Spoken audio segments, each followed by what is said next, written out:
Okay, welcome to the normal Thursday, December 9th meeting of the City Council.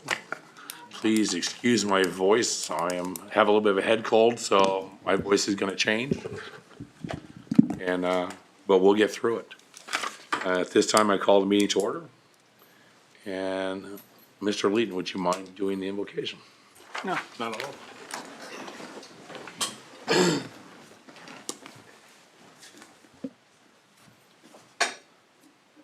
Dear Lord, we come to you now this evening as a community. As a governing body, we ask for your wisdom. We ask for your grace. We ask for your understanding of what are the best directions for the community as a whole, not one individual group, but what needs to happen and occur for the community as a whole and in the best interest. Help us to understand that and to know that through you. In your name we pray. Amen. Amen. Please remain standing for the Pledge of Allegiance.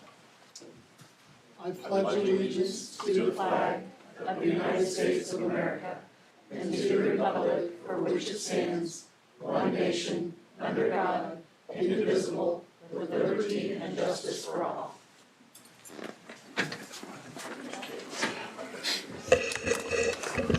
Madam Clerk, will you call the roll, please? Mr. Leeton, Here. Mr. Owen, Here. Mr. Eckert, Present. Mrs. Roth. Here. Council President, we do have a quorum present. Thank you. Approval of the agenda, we have a couple changes we're gonna do. Discussion item on UTVs, we're gonna drop tonight, we're gonna remove that.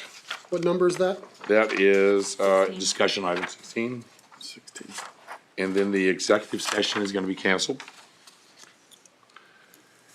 And then with our attorney running a little late, we're going to move citizen participation on the other side of the public hearing.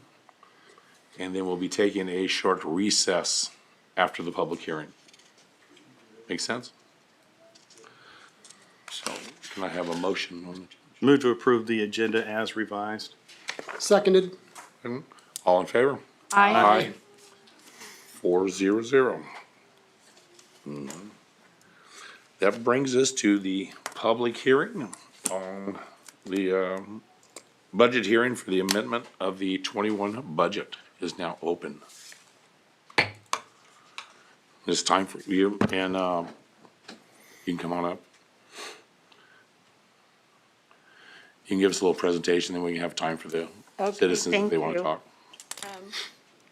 In general, when a budget is adopted, it grants expenditure authority.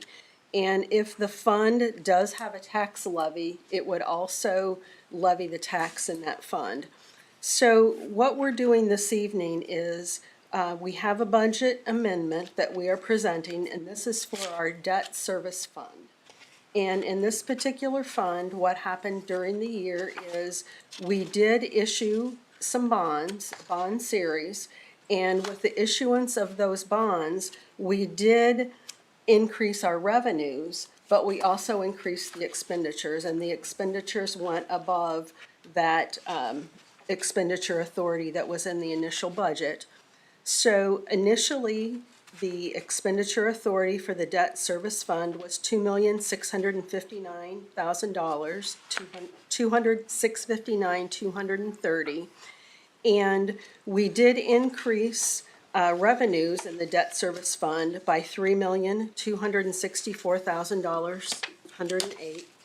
And the expenditures were increased by $3,262,119. So we are asking to amend the budget so that we increase the expenditure authority to $5,921,349. Do we have anybody from the public that would like to talk on this subject? If not, I will. Mr. Rodolfo, please come up. Sure. Come up. Can we have you come up to the mic? Come up. The live stream won't be able People online can't see you from back there. Okay, thank you. My question is, how did the transaction resolve in an additional $3.2 million expenditure?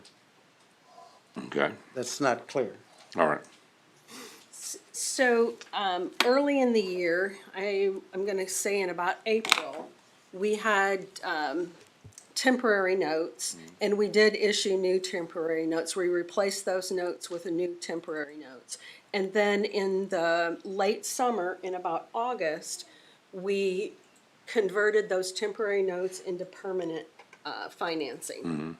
So it was, and this was all a bond issue. Our bond issue, Series 2021A were the temporary notes, and Series 2021B was the permanent financing, and that was for Dayton Creek. Mr. Snavely, did you have a question? Good. Anybody else? Okay, that'll close the public hearing. Any questions from the governing body?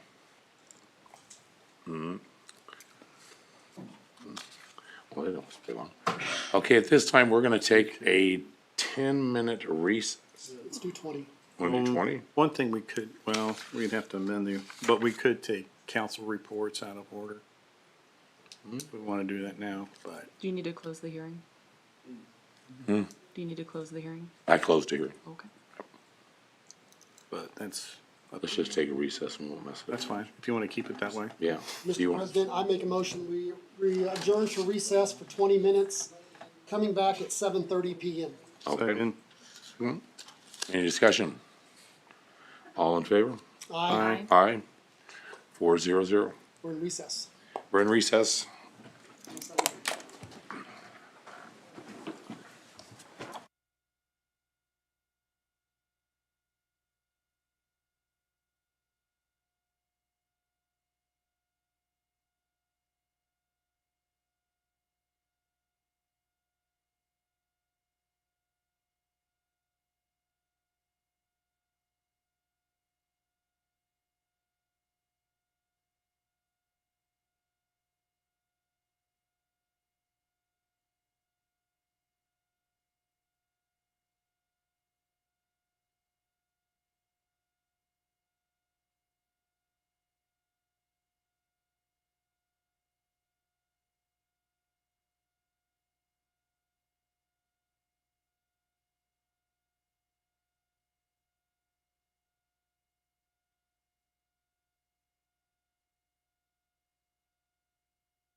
And we're back from recess. We'll resume our meeting.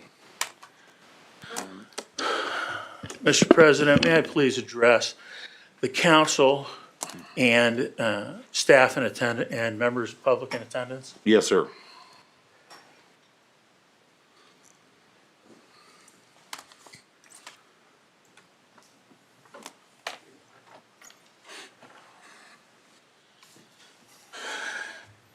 Good evening, Mr. President, members of the city council.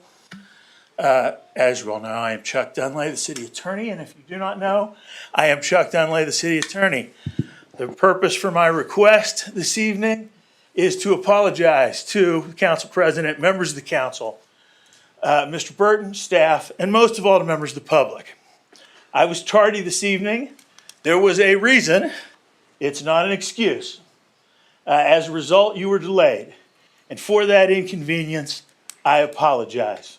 But that is my responsibility, and I wish to apologize for it. Thank you for your time. Thank you, Mr. Dunley.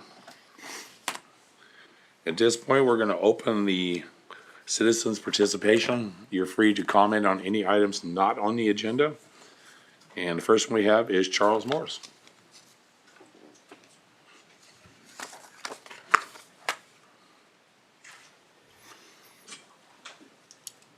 All right, good evening. My name is Charles Morse. I live at 18460 South Ridgeview. I'm here for a reason, I'm probably the only person here for this particular reason, and I just learned from Ashley that there's a hearing next Tuesday on this de-annexation. So that's what I wanted to talk about, but I wanted to go ahead and just address it with you now and then hopefully maybe talk about it some more next week. Hopefully you got the handout that I gave her, but basically, so the city council on October 14th passed ordinance 2021-12 to annex the 80 acres near 185th and Ridgeview, which is adjoining or next to my property. There was no discussion. The motion passed, both the petition and the ordinance. And so then we then attended as a neighborhood with our attorney, the city or the planning commission, and to voice our opposition to it, et cetera, et cetera. And then suddenly the whole thing was withdrawn. And then we learned from our attorney that it had to do with ongoing litigation between the city of Olathe and Spring Hill. And so I gave you guys a copy of a temporary restraining order, an injunction and stay that was issued in June. It's also dated July 30th, so we're not sure which are the operative dates here. But so since this summer, the city has been under a restraining order prohibiting Spring Hill from initiating, accepting, proceeding, or adopting any annexation petition for land located north of the boundary line set forth in the annexation contract with Olathe. That's on page 1, and the last page, or second to last page, basically says, it's therefore ordered, adjudged, and decreed that Olathe's request to stay the judgment on June 14th, 2021, and grant an injunction during the pendency of its appeal is granted. The parties are enjoined from pursuing the annexation of land beyond their sides of the boundary line during the pendency of the appeal, and Spring Hill is enjoined from taking further steps to annex, approve, develop, or issue permits for land designated as project extract, including but not limited to the site designated for the Carvana project during the pendency of the appeal. So my question, I wrote down some questions for you guys. And if you want to, if you want to talk about them tonight, that's great. If you want to wait until Tuesday, that's okay too. But you will have seen my questions. The first one is because of the amount of time and resources that were invested by me and my neighbors, I'd like to understand was the city council aware of this injunction on October 14th when the motion was passed to annex this land? And if so, I'm kind of curious why we would do that in violation of the court order. If the city council members were not aware of the ongoing litigation in the court-ordered injunction, I'd like to know who in the city staff was aware and why did they not inform the city council? And then ultimately, I'd like to know who's responsible for the city's failure to comply with the court order and the wasted resources as a result, including, again, my time and my neighbors and the attorney that we had to hire and pay for. So that's all. I can take them offline, or you can just table it and we can talk about it on Tuesday. I think it'll be discussed on Tuesday. Okay. All right, Thank you. Thank you, sir. Thanks. Next is Mr. Boswell.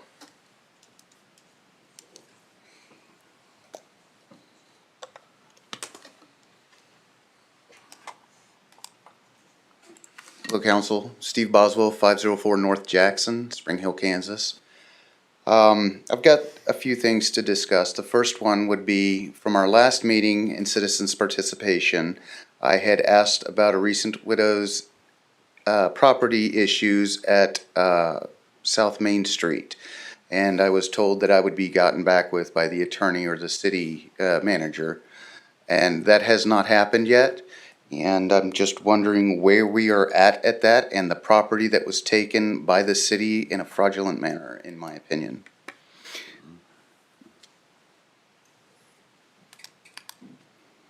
Although it's not my time to answer questions, I think I should clarify this.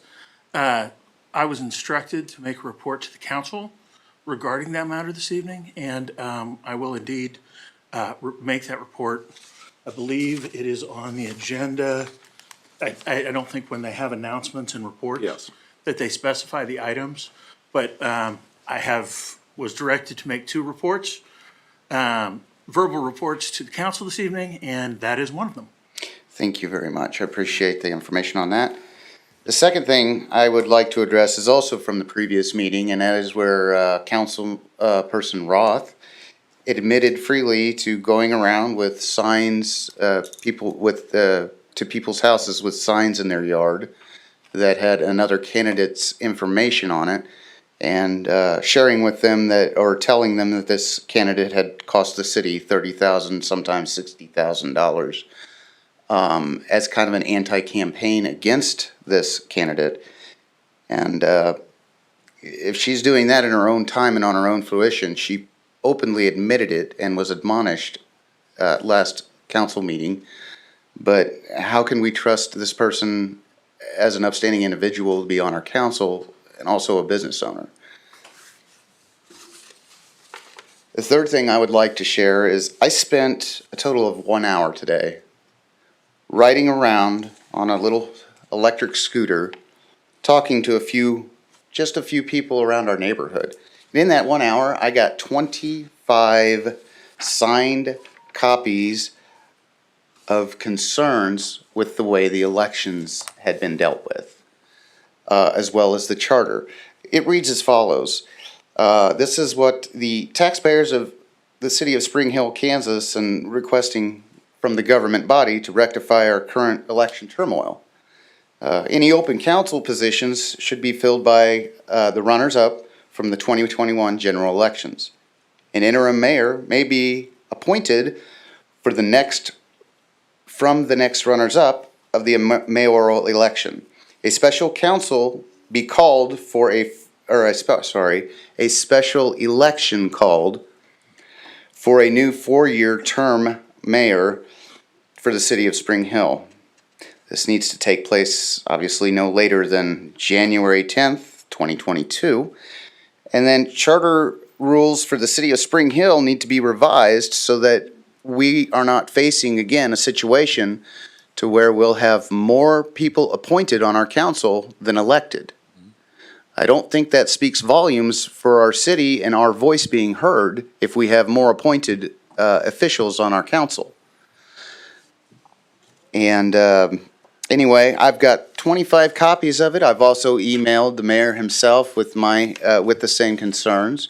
But I would like to turn these over to somebody in the city so that they Mr. can. Dudley, would it be appropriate for him to leave them with the city clerk? That's fine.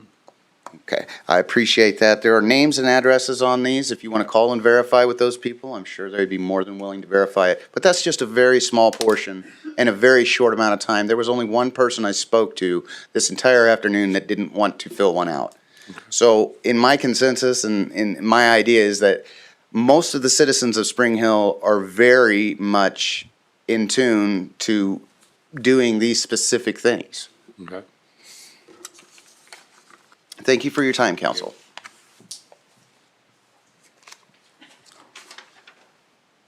Next is Julie Belcher.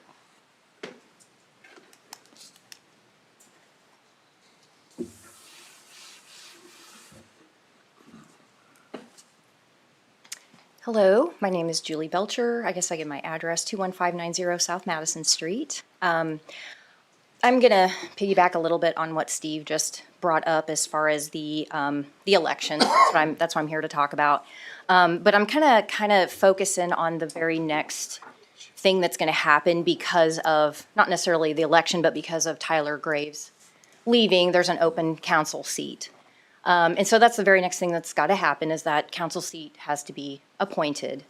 I'm requesting, and I think that's what the request that Steve brought up, and I'd like to focus in on that. That request to me would be that council seat be filled with one of the three gentlemen that were runners-up in the last race. They've all three, by their own saying, have applied for the position. I think any three of them would be well qualified for this position. I'm not saying one specific of those three should be. It gives you an option of all three of them. But to me, that would show a lot of good faith back to the citizens of Spring Hill if that was the appointment, if it was given to one of those three people. And I'm just wondering if tonight, if any of you would commit to that and say that when the appointment, I wish Mayor Ellis was here, because he's obviously the one that's going to do the initial appointing and then you all approve it. So I guess I'm requesting if he appoints anybody besides those three, can I get a commitment that you will not approve that? And you will make sure that he's going to appoint one of those three people, because anyone else is just going to be a little more, give all of us citizens a little more unsettled feeling that now somebody else is getting brought in. And, I just think that would go a lot of way. So is there can you guys give me any kind of? Probably not because of just the situation, so it wouldn't, we'd have to wait and see. It's up to him to bring the name forward. Okay, so December 17th is the deadline for the applications, correct? And then when will the appointment actually happen? Not scheduled. Not scheduled, but it will be a scheduled meeting? Special Have to be, meeting? yeah. If it were to happen, it would be in a special meeting between December 17th and that January meeting. I don't think that appointment will probably occur in that time period. So neither the mayor nor I will be on the governing body at that So time. our city council seat will not be filled until the rollover of the council? That is the most likely scenario, And that's who's gonna be the unless the decision. mayor were to That's- push that forward at that time, before. And why, That's the decision of the mayor. And- We have no say in it. okay.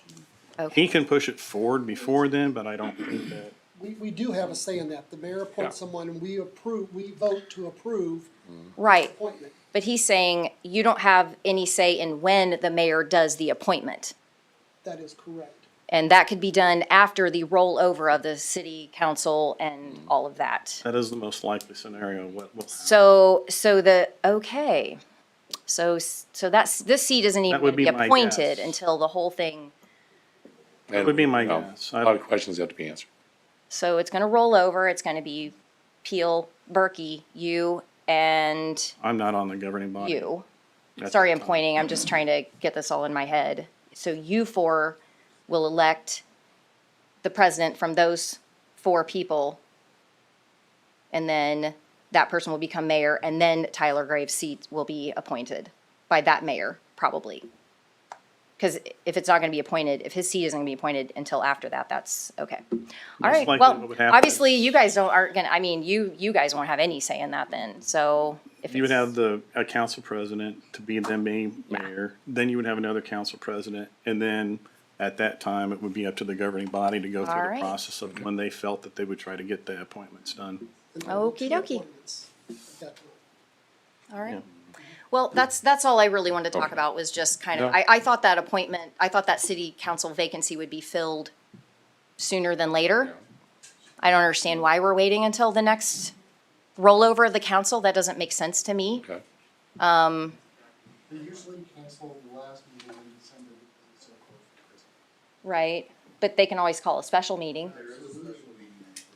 Right, but that's to discuss this issue. We can also discuss that if they choose to. Okay, Okay. all right, well, thank you. Jared Turbin.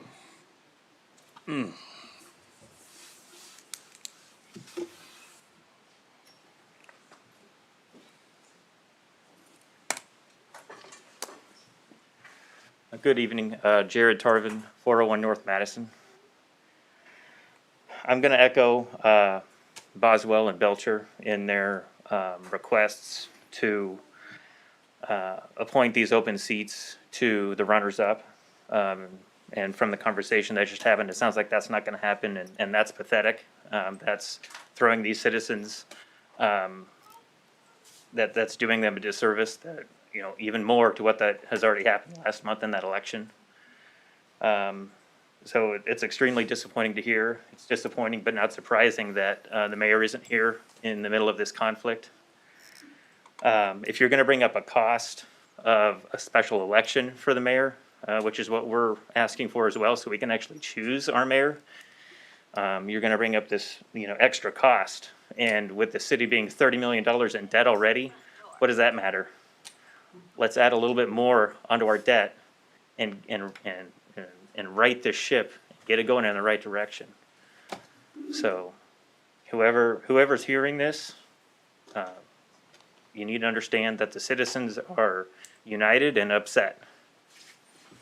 Thank you. All right, thank you.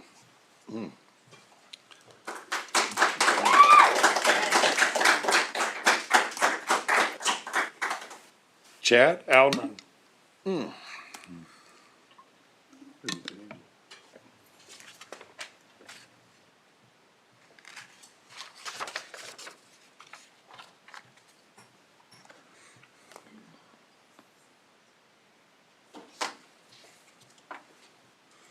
Chad Allenbrand, 20929 Maple Terrace. So I wanted to come here tonight because I'm requesting that the current city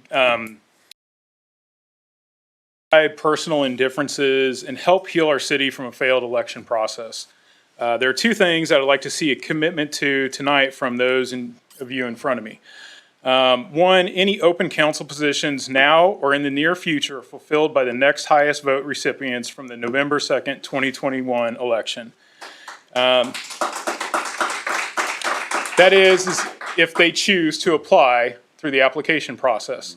Number two, this one's directed, towards Mr. Dudley.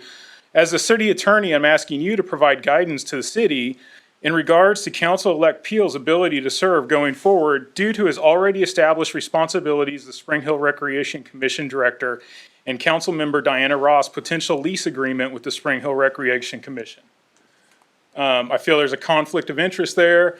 I don't want us to go into January 10th and Mr. Peel cannot take that seat, because then we're just in more of an issue than we are right now.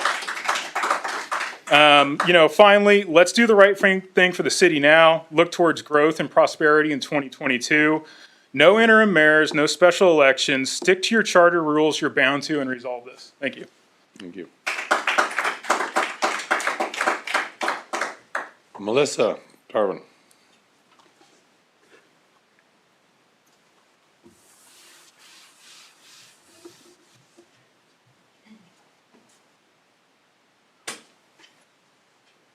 Melissa Tarvin, 401 North Madison.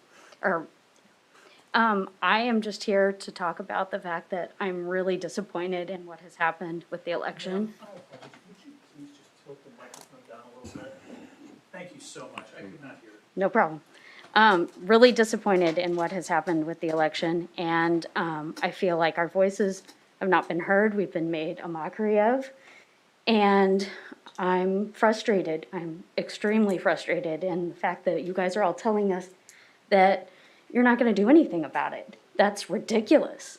I sent an email to all of you. I thank Mr. Owen for responding to me. He was the only one.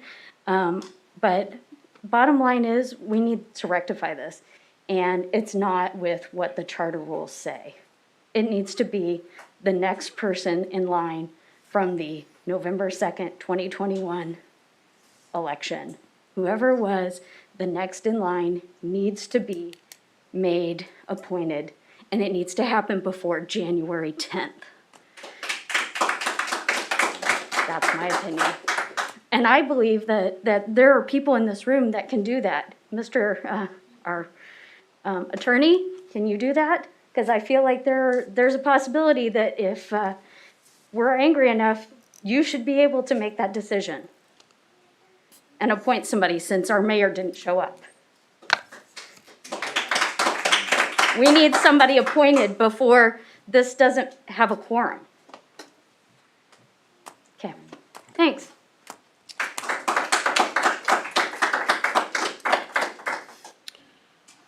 Is it Jenny Leet?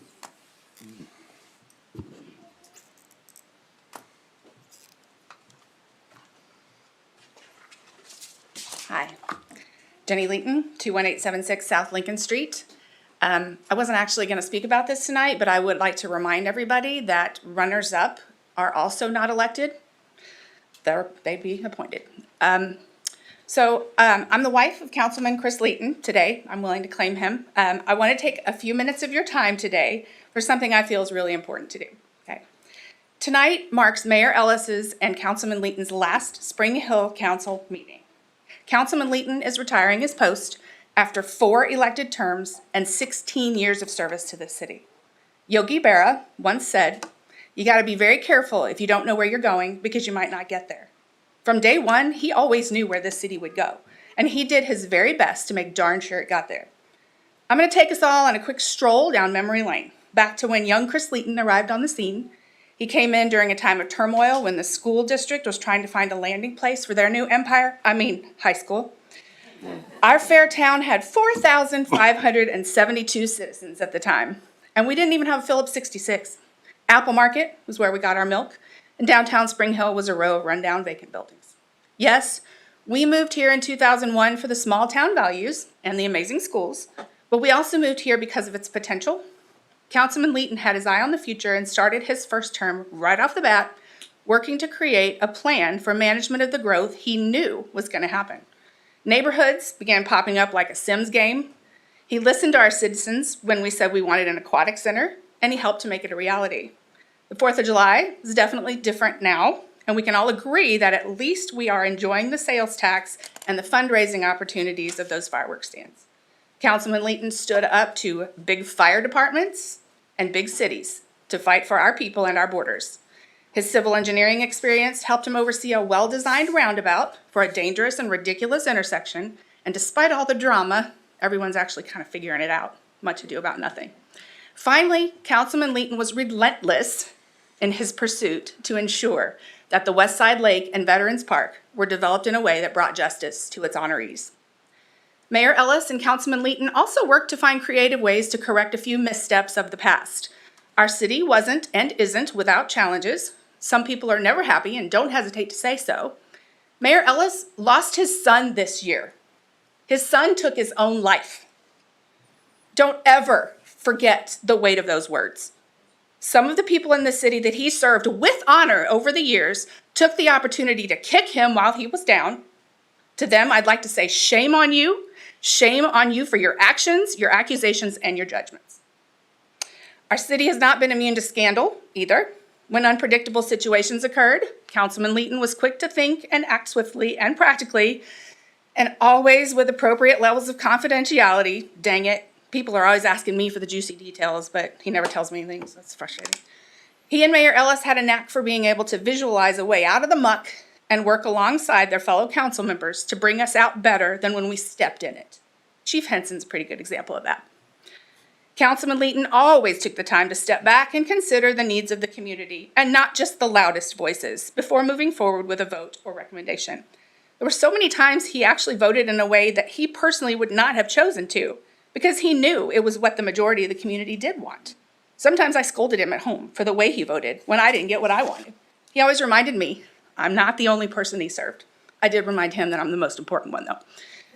I just felt it was important tonight to recognize just a few of the positive changes this town has experienced throughout my husband's years of service, and just sit back and think about the fact that this city has believed in him for 16 years. There's no greater honor than that. John Wayne once said something about himself, although I swear he could have been talking about Councilman Leeton. He said, "I'm not the sort to back away from a fight. I don't believe in shrinking from anything. It's not my speed. I'm a guy who meets adversities head on."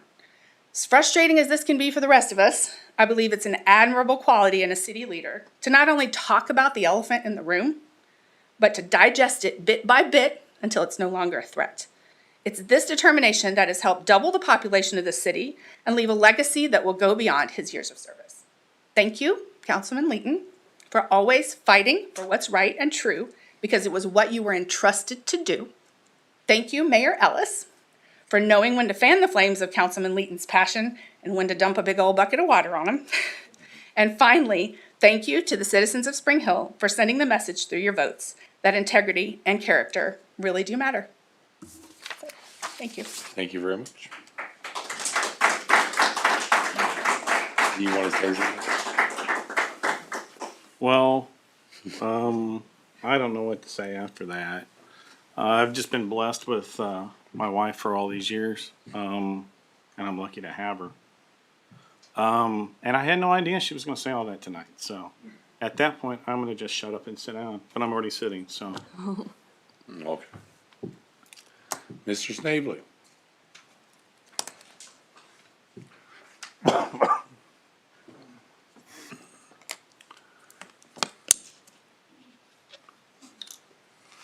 evening, council. I have a unique perspective because I've been on both sides of the issue, having been elected, serving with Councilman Leighton, and being appointed, serving with some of you.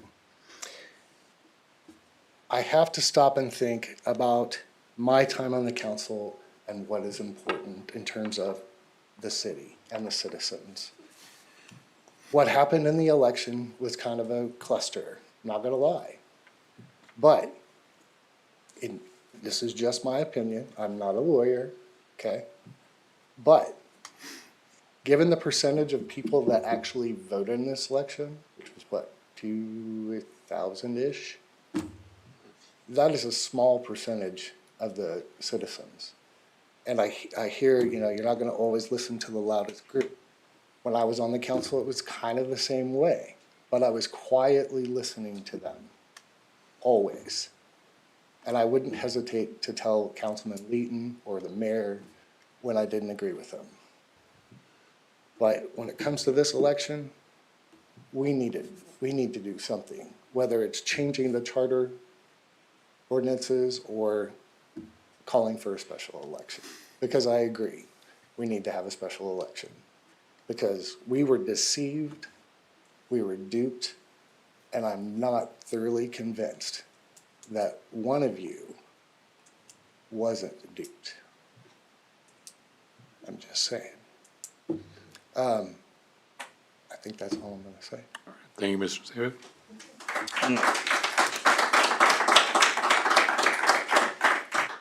Anybody else would like to come up? They're free to.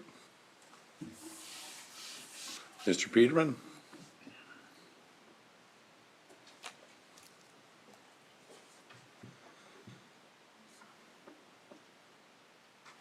Bill Peterman, 19431 West 200th Street, Spring Hill, Kansas. I do want to say that Mr. Leighton and I have had good conversations with you. You haven't turned me away. I appreciate that. Mr. Ellis, different story. So if he wants to think about how he wants to be remembered, he's the one that put us in all this mess by allowing things to happen, I think. Last meeting, we talked about, I heard in here someone admitting that they did some unethical things during the election. And I just hate to see that person being one of them that's choosing the next mayor. It's sad to see that. So, thank you. Anybody else? Okay, that'll close our citizen participation. The next item is the consent agenda. Move to approve the consent agenda. Second. Any discussion? All in favor? Aye. That'll bring us to our first item on the formal. Consider approval of the appropriation order of 2021-12 Were we gonna have Mr. Dunley address at the end. the report? Okay. I just wanted to verify. Nope, yep, at the end. 2021-1209. And this one will be a simple motion. Mayor, Mr. President, I move to approve appropriation order 2021-12-09. Second, you beat me because I was still putting my glasses on. Any discussion? All in favor? Aye. 400. Next one is consider the approval of the final payment and change order 2 for the 2021 Cars Webster UBAS project.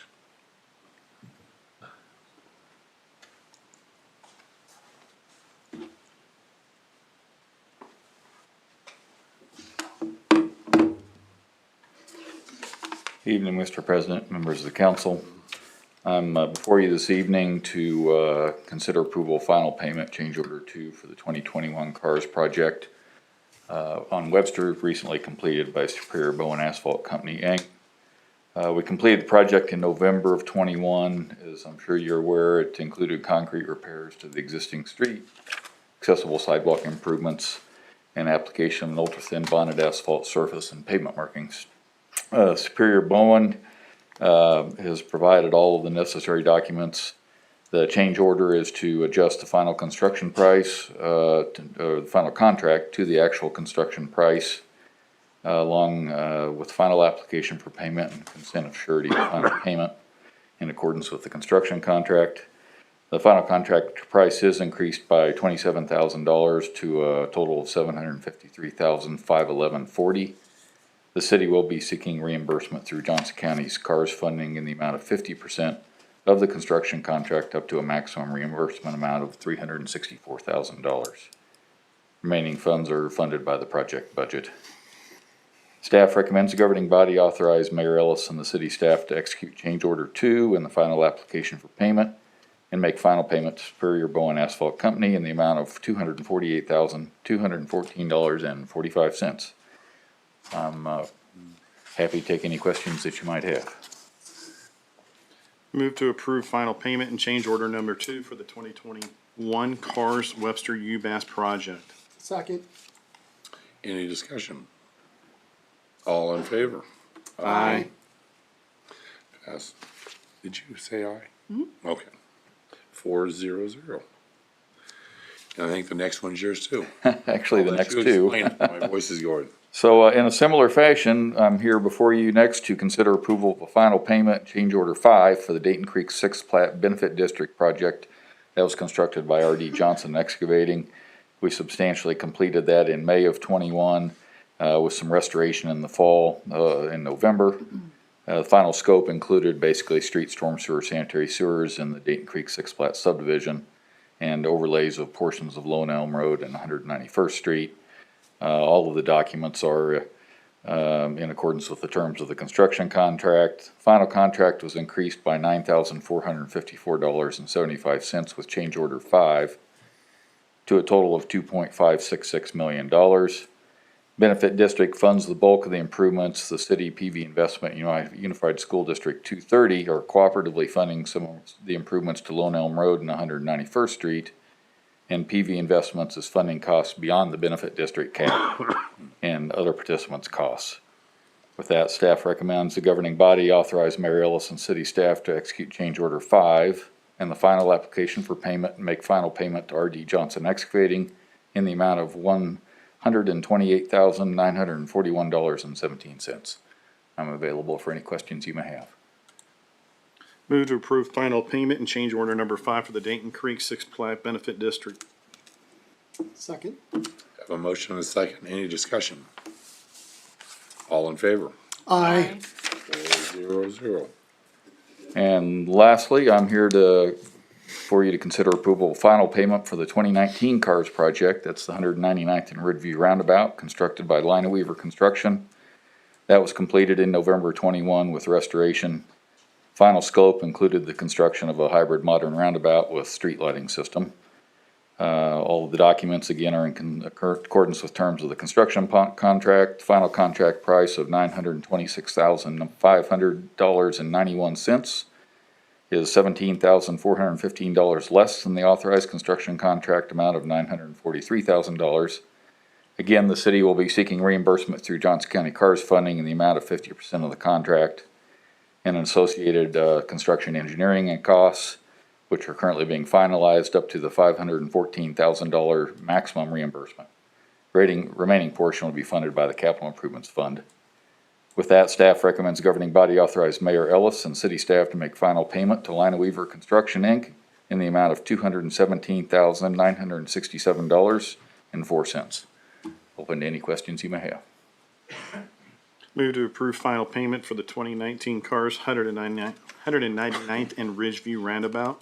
Second, Have a motion and a second. Any discussion? there is. Will you repeat again how much under the contract that amount was? $17,000 and change. Very good. Anything else? All in favor? Aye.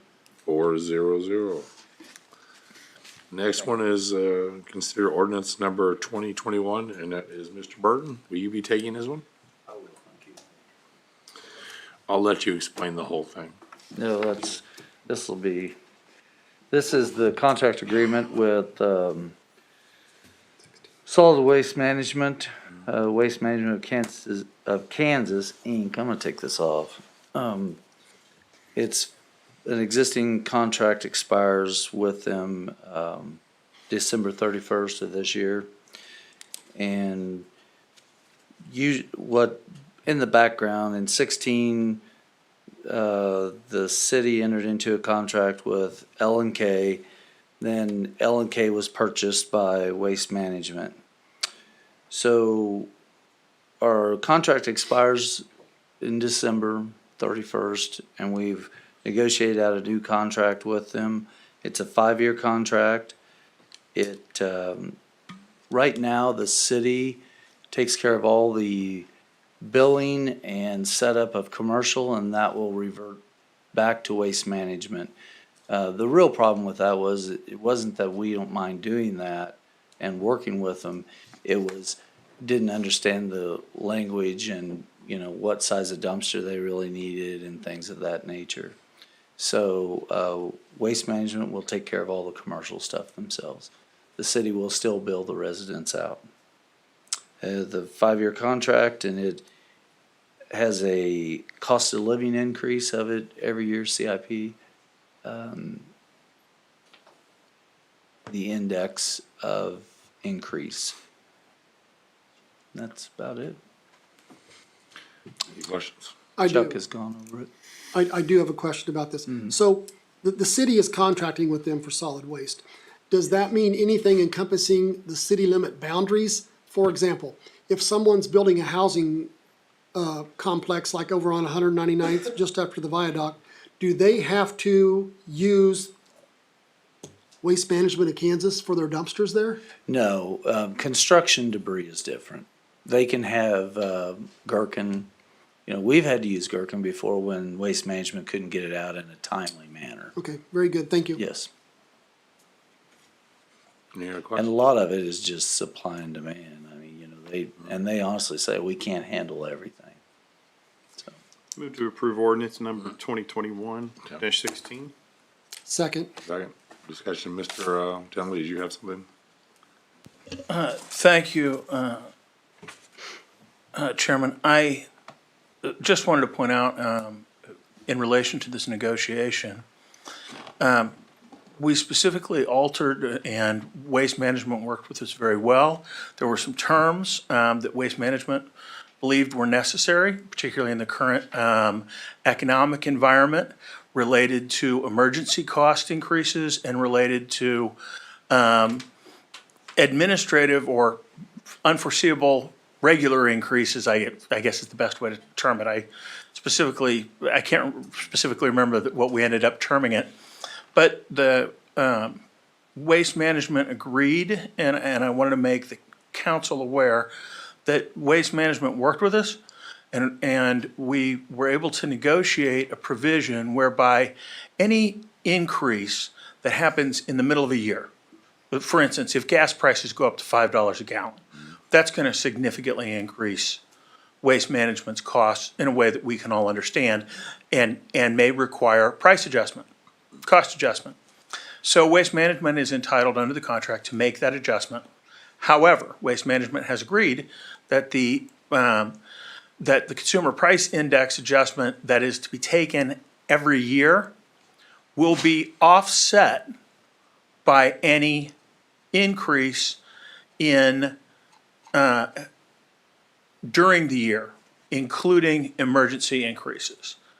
As a result, the contract and the city's work, Mr. Burton's fine work, and the assistance of Waste Management is one that it establishes a balance and protects the citizens from those from being the cost being double raised, if you will. Sorry for the interruption, but I wanted to point that out and the significance of that negotiation. Thank you, Mr. Dunley. Is that in reference to the extraordinary adjustments clause, or is it in the previous one underneath? It's in reference to both the extraordinary adjustments and the clause above it. So it is both. Yes, it includes both So you're subsection you've C answered my and D. Paragraph 5 and also for the extraordinary yeah. adjustments clause. Yes, sir. Okay. A motion a second. Need a motion to that? Madam Clerk, it's an ordinance. Do we need a roll call? Yes. We'll do the vote by roll. Mr. Owen, Yes. Mrs. Roth, Yes. Mr. Leeton, Yes. Mr. Eckert. Yes. Motion passes 4-0. The next one, Mr. Burton, is for you. Yeah, thank you. So, this is more my wheelhouse. Trash, I don't really.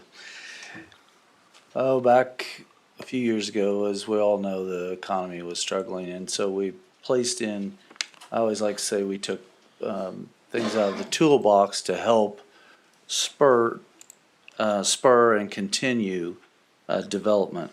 One of those programs that is still in place right now is the Residential Economic Development Stimulus Program, which states that we do a deferment on sewer and water. So when they take out the permit, they do not have to pay for the sewer and water portion of it, impact fees. Sewer $58.25, water $29.05. And then when they call for a final inspection, then that's when the fees have to be brought up to date.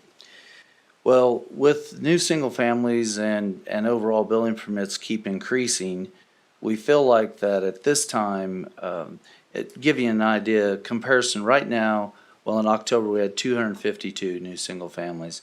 At that time last year it was 132. We feel like that it's not needed right now. And one of the items is we actually file a lien or an intent to lien with each county. Now, they do pay $50 to have that, and then we have to release it. And sometimes the builder will forget until the last minute, and we all work together really well on it. The other is, right now, we have about $1.3 million that are out in deferments. Now, obviously, they'll get paid in those houses, but it doesn't take long when you have a development come in and bring 50 permits at one time. So what we would do is continue, we would allow those to stay and continue like our stimulus says for the rest of this year. And then come January 1, we would not offer that program any longer. And they would, as they went and filed the houses out, they could come in and pay. We wouldn't ask for the money in January 1. So we recommend that, that we just do not do another stimulus package right now. There's really no vote needed on it. It's just a consensus where I would not bring a stimulus package to you. But I wanted the governing body to be able to make that decision. So you just need a consensus from us. Right. And if you feel like we need to continue the program, we'll be more than happy at, the January meeting to, bring a program to you. Was it scheduled to sunset in December? Yes, it does. December 31st. I have no issue with not going with it. I So, think we're good. Ms. Roth? Yeah, based on what you're presenting, I don't think. see the need, so. Okay. it made sense in 2010. It where did. we were at following the Sure. Great Recession. And we've slowly scaled it back, governing body. At 2010, we were reducing building permits in half also, and we were, reducing impact fee costs and things of that nature. I mean, what we're trying to do is get a competitive advantage to try to keep stimulating growth here. That's I think correct. We're in that position where we need to. Right. Then you said, what, 1.3 billion is out there, but that is not really funds that are actually gonna knock the rates down, right? These system development fees really should be set aside for future growth or. They are. For, system improvements. That's correct, and they have to be placed in the, like water and sewer funds. And, I just want And people that- to hear that. Sure. It's not gonna And- affect this doesn't affect their utility rates, but No, it should not be at all. be for future development Yes. of down at the wastewater treatment That's plant. correct. Improvements or Improvements. expansions and things like that. It's not for rate, so Right. you set those out in that fund. Yes, we For that do. reason. And what staff and myself now, we obviously, we look into the future and we're trying to make sure that, I hear that we have a lot of debt. Well, we are setting these funds aside and we will be paying cash for a lot of things. And that will, if the more cash we pay and don't have to go farther in debt, then the debt reduces, obviously. So we are setting all funds aside. And see, we weren't in that position even back in the early 2000s. Understand. For the whole purpose is that they had been taking system development fees when they would happen and subsidizing into the water and sewer That's correct. rates. So that's not really the way to do it. So I think we are on a right path. right Yes, I believe so. Okay, thank you very much. Next one is for Ms. Jones.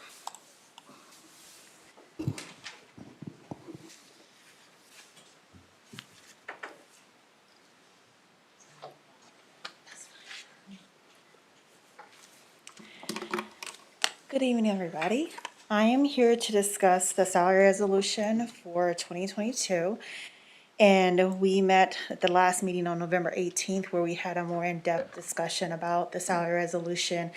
And at that time, the governing body didn't express any concerns with the proposed adjustments to their salary ranges. It was more of pushing it to this meeting to discuss the variance in whether we gave the 3% adjustment for equity and compression to employees with 3 or more years of tenure versus 6 or more years of tenure. Oh, I did not mean to say tender, sorry about that. Tenure. Apologies. So in terms of an analysis looking at the tenure of 3 years versus 6 years, I do want to point out, give a little bit more clarity on where the 5 years came from. And I had stated in my review sheet that the starting point was for 5 years looking at the full eligibility for retirement, excluding the age component for Capers 2 and Capers 3 is at 5 years, you're considered fully invested. Now, while Capers is not something that's tied solely to the city, it's for all eligible state and local agencies. I just use that as a starting point. And there was some research that I did where there were some companies that said more than 5 years is considered long tenure. But after I started at the 5 years, I started looking at what has happened over the last couple of years with our employee base, as well as looking at just the overall size of the city. And so it just really made sense to go with 6 or more years if we're going to consider long tenure for the city of Spring Hill. So in terms of the budgetary impact, if we utilize the new salary resolution and look at 3 or more years of service, then the potential budget impact is $127,707.26. With 71.5 of that does stem from our law enforcement pay. If we look at 6 or more years of service for tenure, it's $117,707. $73.63, with 74.2% of that stemming from our law enforcement pay. So staff does recommend that the governing body approve the resolution effective the 25th with the 3% increase for compassion and equity for the employees with 6 or more years of service. Do you guys have any further questions for me? Oftentimes when we talk about, this is always a popular topic, when there's talk of keeping and maintaining the best employees for the city. That's obvious, that's usually the rationale for pay increases. But again, and I took concern with this last time that you presented, is what's so magical about 6? And you've explained some of the thinking behind that, but I just think that 3 years is more applicable. If we're gonna be giving raises, let's don't discriminate for people under 6 years. I think 3 years is a more reasonable concern from my position and what I've heard from people in the community. So Okay, you and weren't I- satisfied with the analysis that was provided in the brief? I noted that, but still sharing what I hear in the community and retaining the best employees possible. So you're saying you want to be more aggressive? I think so. I will What is- say, I'm ahead, I'm sorry, sorry. I was actually going to ask you a question to find out what would be the cost impact going back so everybody could hear of changing that from 6 years to 3 years. yes, if we did the 3 years, it's $127,707.26. I want the people. So what I wanted to respond to your comment about the 3 years, and it's not necessarily penalizing individuals that have less tenure, less amount of years with the city, but those employees somewhat benefited already because even though the CPI adjustments were minuscule or small, it did change the range. So those employees did benefit from already coming in at a higher rate than previous employees because of where the range was. And so then on top of that, any changes that did happen because of the CPI adjustments, those potential employees were impacted as well. So they have been benefiting somewhat. I just wanted to point that out.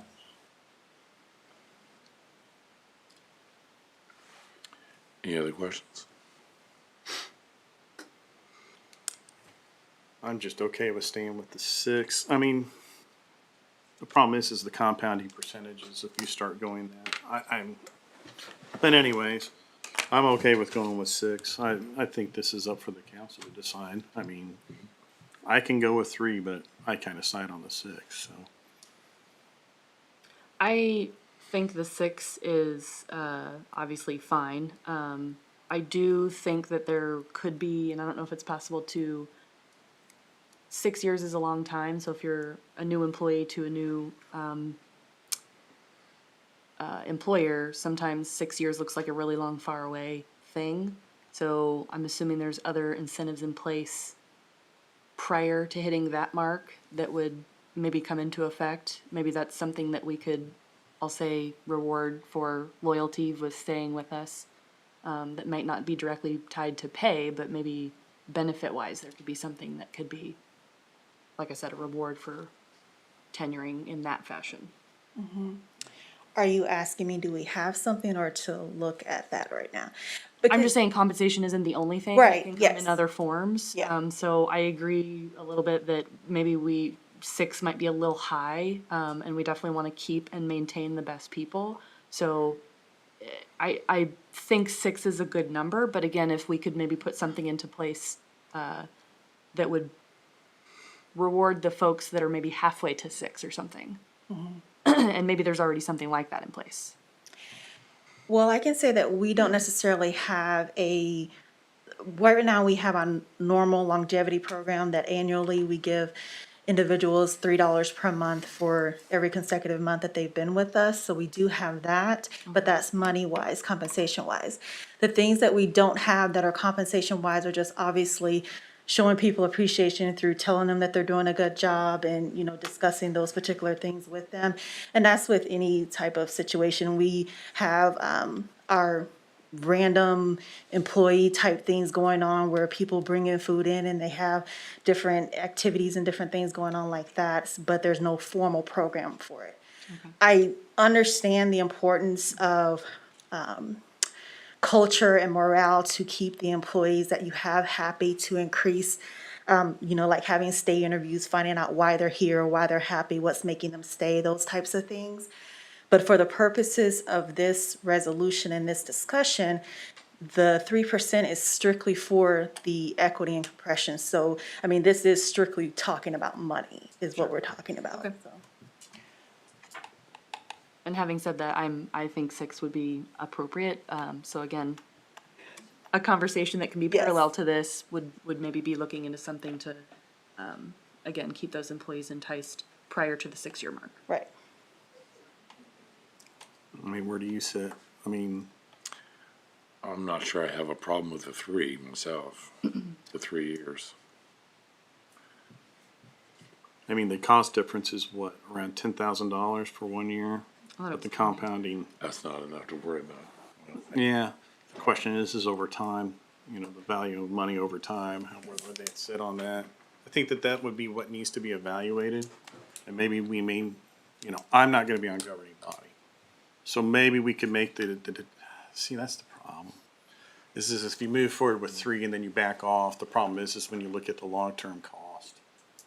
Mr. Burke, Down do the you have road. any?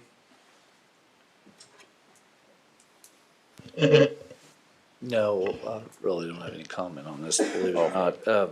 I think that in going forward, we are going to evaluate the whole employee system in the way, like, the cost of living is adjusts a scale and you really sometimes don't see it. Because the way it's set up, it just slides scales. So we are going to start, as soon as the new year comes around, looking at system and maybe parallel with this on different incentive programs or benefits for the employees or something. So the biggest fear factor that we have, or I have right now, is that most of our employees, we have had a lot of turnover. So most employees, although, we do need to reward the employees that stay with us the longest. We have several employees that have only been here a short amount of time. With the environment that it is now, people aren't afraid to just jump. We see it in, unfortunately, police officers sometimes. We get them trained and then they're gone, So either way, for myself, as interim, it does make a difference because I do know that we're going to evaluate all the different employee, everything that has to do with employees' pay, incentives, benefits, everything. So with that being said, is this something we need to do at this point in time? Well, we do need to do this with the resolution, and we will bring back different ideas and all, and we'll run them through the council and saying, hey, we're looking at this and this. And a lot of it has to do also with what's gonna happen in the future here, short term, in trying to get employees.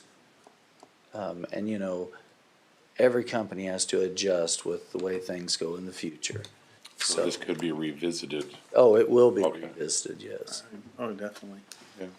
Is there anything currently in place that is like a schedule as far as we reevaluate this biannually or No. as far as Every year, pay compensation? Annual review. annual, Right. that's correct. I would suggest based off of, stay with the 6, the governing body through the period of January through next year, working with staff to actually look, See if we to can do something that. better. And it's not about the 10,000. I just think that we stay with that and then we kind of go forward with staff. We stay with staff's recommendation at this point. Interesting thought. We just had some turnover in the streets department, right? We had a couple, 2 or 3 people vacate. How many years were they here? Well, one in utilities had about 19 years, just left. We had one 3, 4, 5 years? They were about 2 or 3 years. So 2 at 3 or 4 years? No, not 4. It was either 2 or 3. 2 were at 2 or 3 years employment. 1 was at Yeah. 19. Kind of harkens to my 3-year thing. But what you're saying, this is all based upon right there on the 3 years. That's the only reason why did they left. There could be a lot of other factors Lots that of come into factors, play. Yeah. Sure. So we can't just sit there. Might be a correlation, but you can't say it's a causation. No. So- Hindsight's 20/20, right? So that's kind of what you're pointing at. So, again, correlation doesn't mean causation. So, Right. I say you stay with the 6, but allow staff to work with, the governing body and to move forward with something maybe that's a little bit more realistic in the future. Yeah. So, Do I have a motion? move to approve, make sure I'm on line 12, resolution number 2021-R-15. Second? Any discussion? All in favor? Aye. Opposed? Aye. President Owen, the motion only said to approve resolution 2021 R15, and it actually says as well as the 3%. Are you also approving that, or just the resolution? Specify your motion. Oh, no, we're doing this. I thought the resolution, Reading. when I looked at it, actually had it in there for the 6%. 6 years. All right, move to amend for clarity, resolution 2021-R-15 for the percentage of 6% as stated. No, No. guidance of 3%. No, 3% I'm 6 misunderstanding. years. 6 years. Here it is. Oh, 6 years. I misstated. For 6 years, I'm sorry.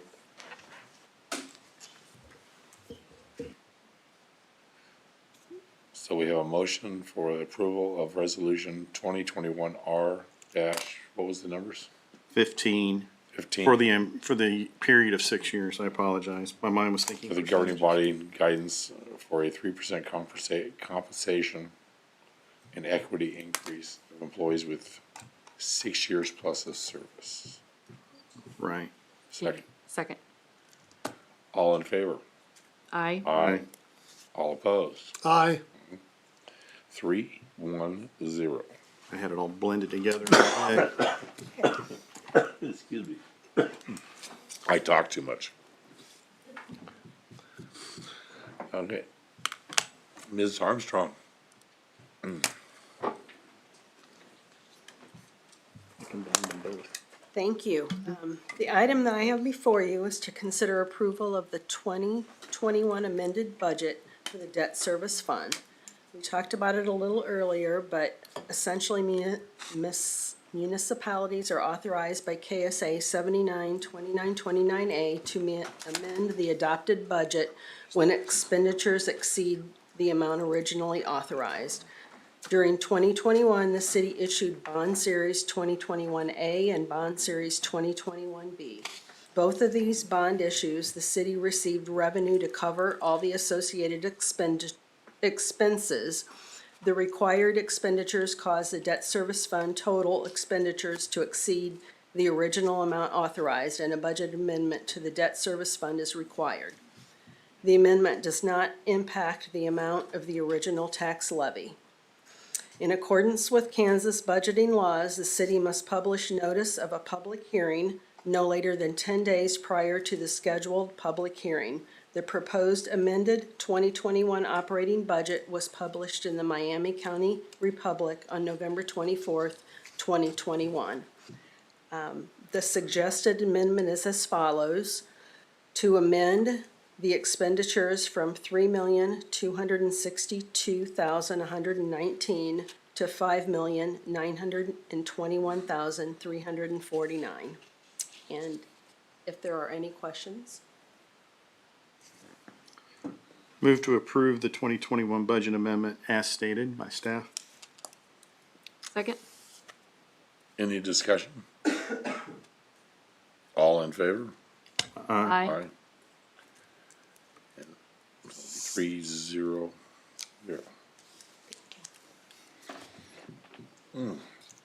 Chief Henson.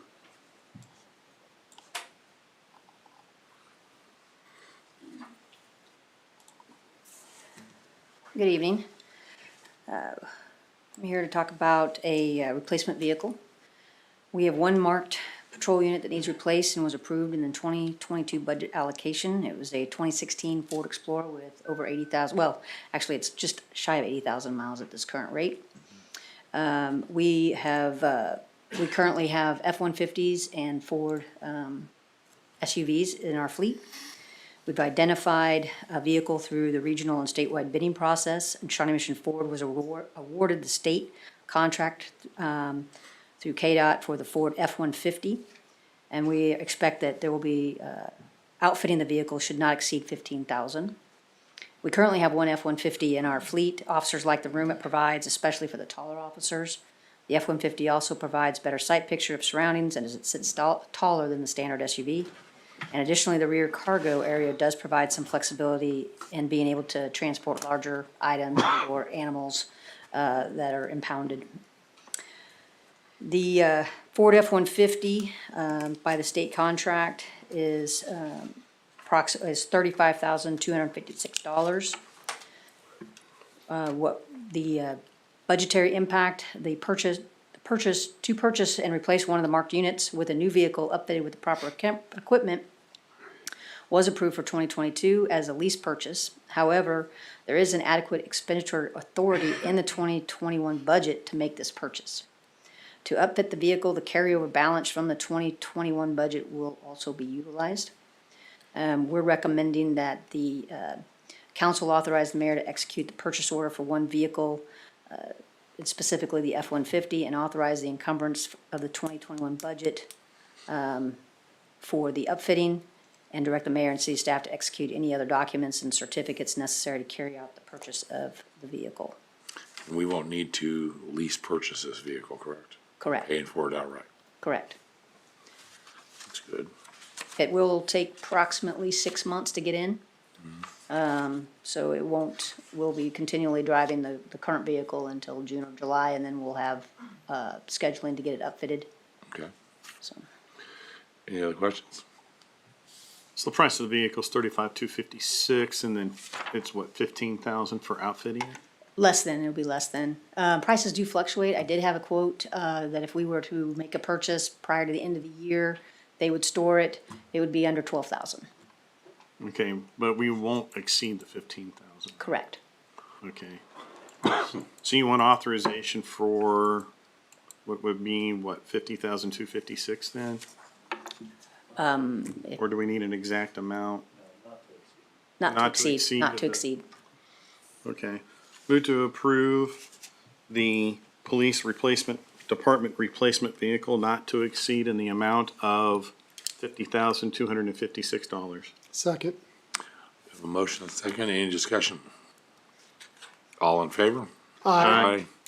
400. Thank you. This brings us to our presentation.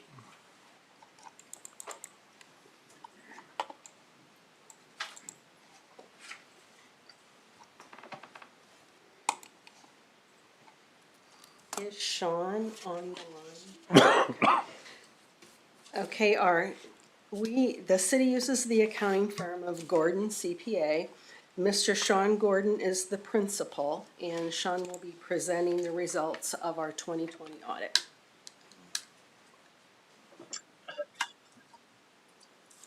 Yes.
Mr. Peterman, do you have something to say? Actually, I had questions. Oh, you want to say? So how do we look on our reserves? Developing that so that we have a cash basis to provide. We're increasing pretty good, are we not, to help us out to get better bond rates? Is that correct?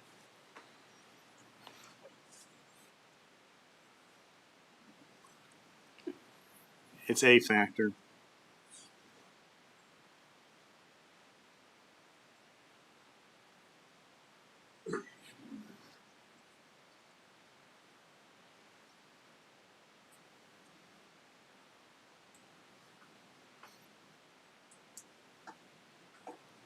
Yeah. I mean, years ago, there was actually none of that. So, governing bodies over the years have made that a priority, which has been actually good because it also gives us very good rates. That's why I was asking where we sat right now. It doesn't sound like we can get a snapshot of it in a total, but we do have some sums in here you'd have to add up. So, all right, that was a question I had. Mr. Peterman, How long has this gentleman been the auditor for Springdale? How many years has he done this? He's not so.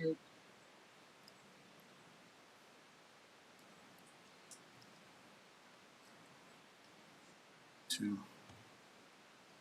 It's been two. And who did it before that? I'd have to go back and remember. I don't remember the name of sure it. it's the same gentleman. Did you work for that company that did it before that, Sean?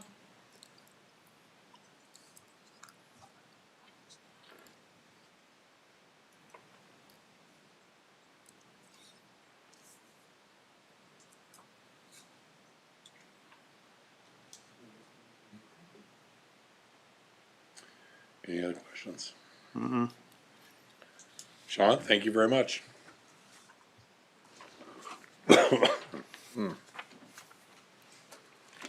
That brings us to announcements and reports. We have removed the discussion item.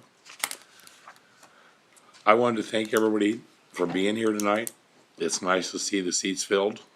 I think it's important to have citizen involvement. So it's great to see everybody here.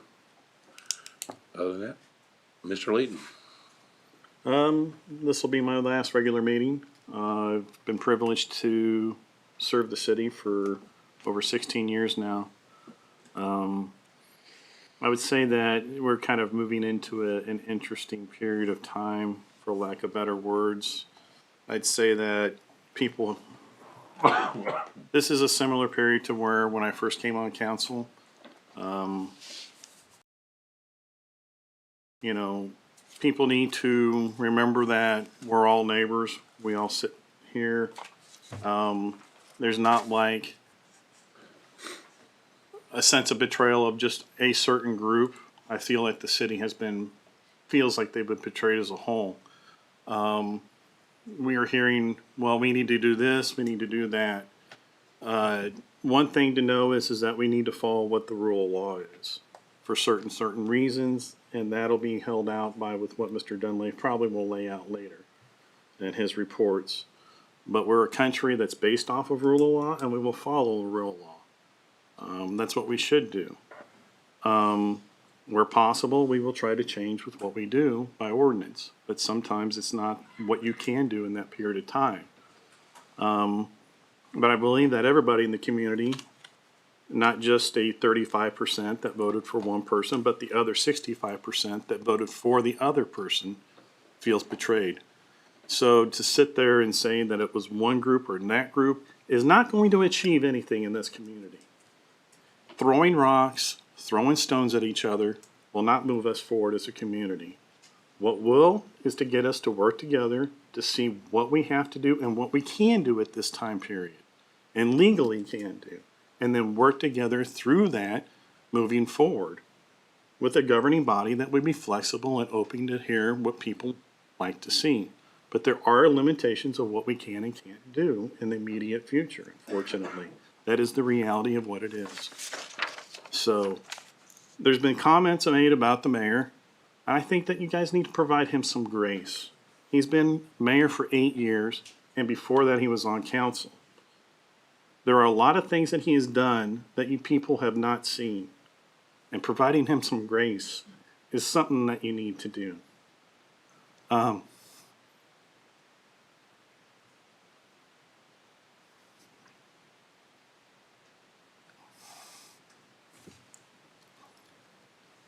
He's experienced a lot. And you need to give him some grace. I've seen people who have been affected with what he's been affected by, personally. And that doesn't go away. So what you guys are doing is ridiculous about trying to throw rocks at a man who's been kicked in his stomach with what happened. And as a community, it's embarrassing to see people act like that. I am embarrassed at times with some of the things and the actions that have been happening in this community. I've personally seen what he is going through in family. And the actions and the things that some of the people are stirring up in this community is unnecessary. We do not move forward that way. You do not move forward by kicking somebody else down to make yourself taller. You move forward by making everybody around you bigger, by standing taller and not by kicking somebody else down to make yourself feel good. And I've seen a lot of that lately, and it's just disgraceful. You know? And after 16 years of it, I'm going to be honest. Some of the things that are going on right now are the most embarrassing that I've seen in these 16 years. With the way people are behaving, acting like child. Everybody, we know that we need to have happen. The attorney is going to talk and lay out about it in the city report tonight. And we will move forward. But we need to act as a community and work together. And quit this bickering and I want this person, that person. That doesn't achieve anything. So, and no, you don't answer a question right now. That's not how it's done. So, that's where I'm at with things. I had no idea my wife was gonna do that tonight, all honesty. She told me she was gonna talk. I'm really humbled. But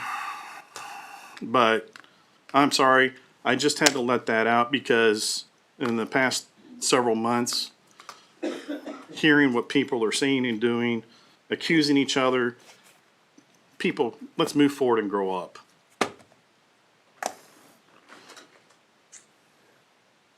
Mr. Eckert. It has been a pleasure to serve on the council for the past 8 years. I'm gonna miss it. It's exciting. I like to solve problems. I like to be involved with things and doing the greater good for the community. So I'm gonna miss it. On a positive note, Ms. Armstrong and your team, great work on the audit tonight that we heard about. That takes a lot of dedication. I'm not an accounting person and I admire your talents in that arena. It's very good. With regard to what the citizens, me included, are so upset and distraught about, I know that we, the people, are the government. I know that. And we're gonna listen to Mr. Dunley's comments later on this evening. But that's not etched in stone. We're the people. We are the government. We have there are certain ways to approach our opinions or where we want to see things go. And I'm sure he'll lay those out in some form as well. But the bigger thing is to move forward. There's been a lot of things that have passed underneath with this recent election. The mudslinging was astronomical. And I don't entertain that. I don't get involved in that because I'm a bigger person. And if that's the way it's gonna be, it's time for me to move out of the city. Now, I know this happens in lots of cities, but not in my city, that's important to me. So I will yield back to you, Mr. President, thank you. Mrs. Roth. I feel like this was mentioned publicly, so I don't think I'm violating anything by mentioning this, but today is Travis Ellis's 22nd birthday. For those of you who don't know, that's Mr. Ellis's son. So I think we can all understand possibly why he may not be here this evening. And the effects of mental health on people is prevalent in this room. I think there's a lot of people that are angry and they're fearful of what's going on and possibly the unknown. I speak for myself when I'm angry. I don't know what's going to happen. I don't think anyone up here can say what's going to happen because we don't. But the bottom line is fear and anger can lead to mental health issues, and we don't need to have another example in Spring Hill. So the way that we can work together is to treat each other, like Mr. Leeton said, with grace and kindness, and that's how we're gonna fix this. Totally unrelated, awful transition. I did speak to somebody in the community, and they had mentioned something about a community garden in this space to the north of this building. I don't know if that's something that's feasible or possible for those that maybe don't have the space. I don't know what department I could get with on that. But I didn't know if that was something. Nice, we can always look at it. Yeah, I feel like that would be fairly minimal cost and an easy thing to offer the community. So again, trying to throw something positive in there. We actually have the fruit trees back here and all, and maybe it would be more in line to put it over here away from the. Sure. We'll look into it. Okay, just curious, that's all. That's all. Mr. Burton? Hang on one second. I just wanted to say that for community garden wise, that Olathe has several examples of community gardens, and kind of possibly go off one of their examples. Sure. Thank you, Mr. Burton.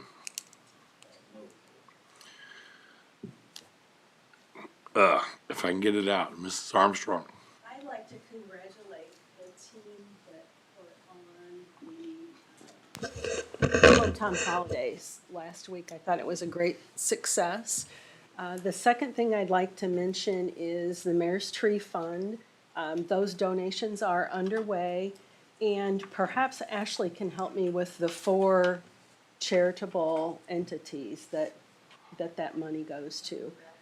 Back Snack Program is one. The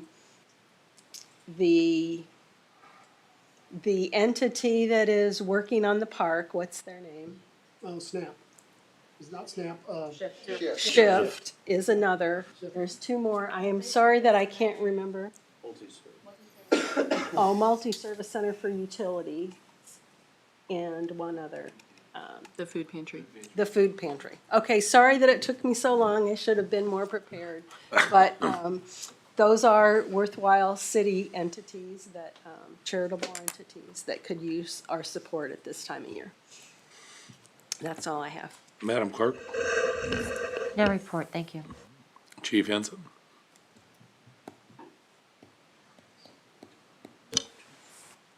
I just want to mention that the Blue Elf program is moving forward. We have 4 families that we're sponsoring. We've had some tremendous donations, monetary donations from community members, as well as members who are bringing toys. We're going to be doing our shopping on Monday, so we're excited to see what that we can find. And then it just went away. There was another thing that we were doing. Oh, the Good Deed Program. The Good Deed Program, it's going very well, and we appreciate all the donations through the pop stand to get the sweet shop to get the Good Deed cards. Couldn't do that program without the support of the community as well, so thank you. Mr. Messer. No report. No reports. Okay, Mr. Dunley. I think you're the reporter I've been waiting for. Yes, sir. I understand I have 2 reports for you tonight. Would you prefer if I approach the lectern? That might be a little easier. You don't Given that I have the suspicion that this is going to run a little longer than the report of the other officers this evening. Yeah, I don't think it's gonna be a 30-second report.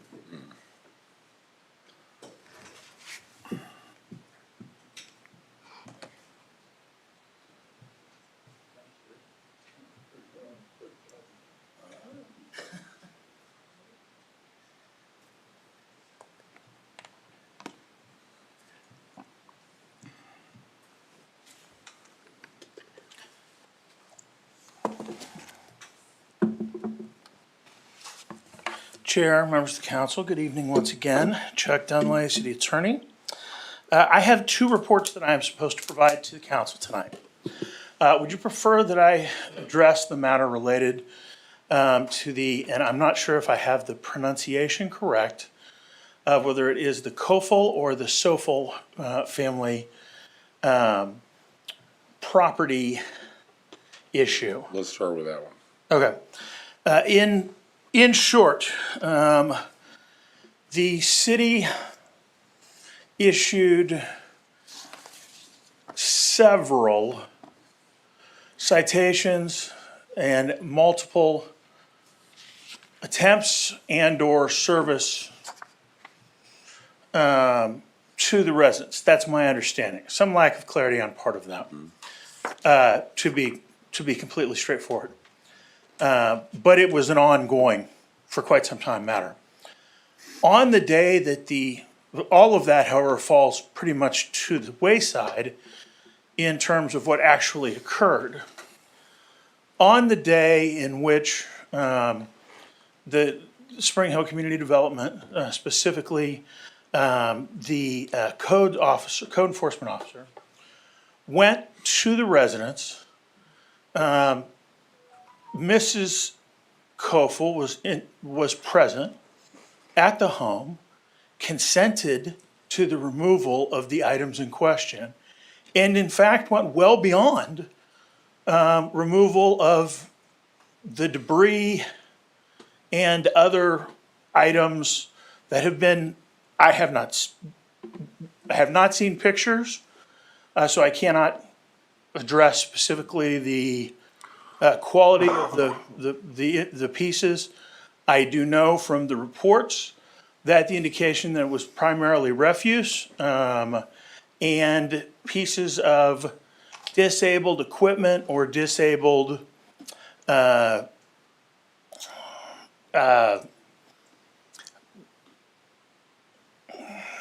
recreational light vehicles. The city called upon a contractor that had used in the past. An individual indicated that given the nature of the items, they would call and contact You Pick It Up service, or the name suddenly eludes me. Yes, Got Junk. Got Junk took the property, again, with Ms. Kofel's knowledge. And in fact, Ms. Kofel came outside and asked Code Enforcement Officer Stavko if, in addition to removing the items from her yard and the curtilage around her home, if she brought additional refuse and from within the home, and requested that he be willing to have 1-800-GOT-JUNK take it for her. As she had been having a difficult time, and there were some difficult circumstances related to the family at that time, and as a kind gesture, Code Enforcement Officer Stavko took the additional items, or allowed 1-800-GOT-JUNK to take the items. From there, those items are then taken to their facility. They remove them. If there's any items that are of any value, they'll be taken by the city's contractor first. If there's any items that are anything other than to be reused or recycled, those would go to the city's contractor and then for sale. Any abandoned or property that was usable only as scrap metal would be stripped for scrap by 1-800-GOT-JUNK, and that scrap would be sold. Any money from the scrap would go in turn first to any liens first for payment for the service. Second, for any liens on city liens, which would include any automatic liens placed upon the property owners for prior code or uniform violations of the municipal code. Thereafter, there was no money left after that.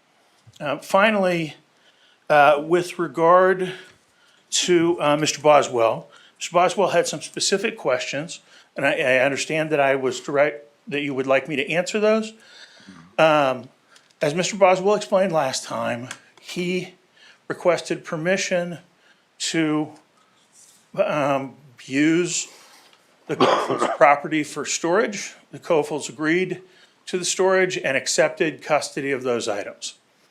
At that point, we're getting into a legal analysis. I don't want to get too far down the road, but to be really clear, that's what's called a bailment. It's the same thing that you do when you get a coat check ticket or take your car into the shop.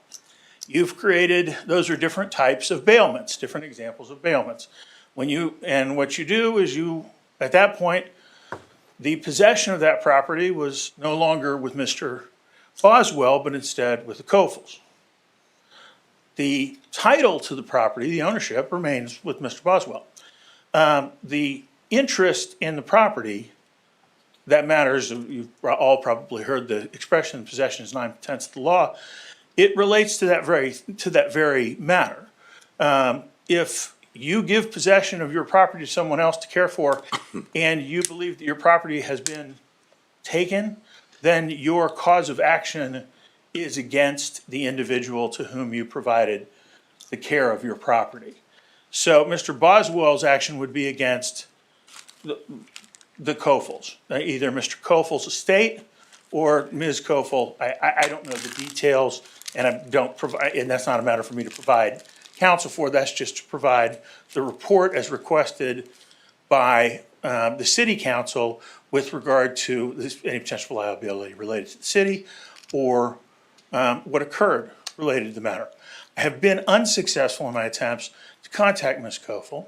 I have spoken with Mr. Burton on those, and we've attempted to team up, but we've been unsuccessful. We will return to that in an attempt to speak with her and make sure that there were that I do not misunderstand, or that there's none of the information provided to me, all of which I've given you is, of course, based on the information that I've heard or been provided by officials of the city. But the question as to the removal of the property is pretty much a dead issue as soon as it is pretty much no longer an issue when the party consents to the removal of the items. They even came in and said so themselves during the council meeting. Mr. Boswell, we're gonna listen to him, okay? That's the information that is available to me and has been provided to me, and I provide that information to you. Mr. Burton and I will take further attempts to address this matter with the party involved. Okay. Are there any questions concerning that matter from the council? It's a matter between the city and the Kofels, if I say that, who are the rightful property owners, and at that point, any other property that was on there is a bailment. If you provide property voluntarily to another person to store for you, yes, it's called what's created to create a bailment. You're probably, most people are familiar with this in terms of, if you take your car to get it fixed and you're not happy with the way with how much it costs, and they say you can't have your car until you get your money, and you get angry and drive and go back that night and different set of keys and take your car, you will be subject to arrest for stealing your own car. Why? You did not have right to possession of that car. The auto mechanic did. That's an example of a bailment and the difference between possession and title. And at this point, it's just now between the city and the property owner who the property was taken off of. My understanding is, and Mr. Burton can relate this as well, Mr. Burton has spoke with her some time ago or had received some communication and that indicated that she had no dissatisfaction with the city. But you're gonna follow up and make sure. That's what I've been asked to do, and so that's what I will do. Okay. Nothing else on that one. All right, now to reports regarding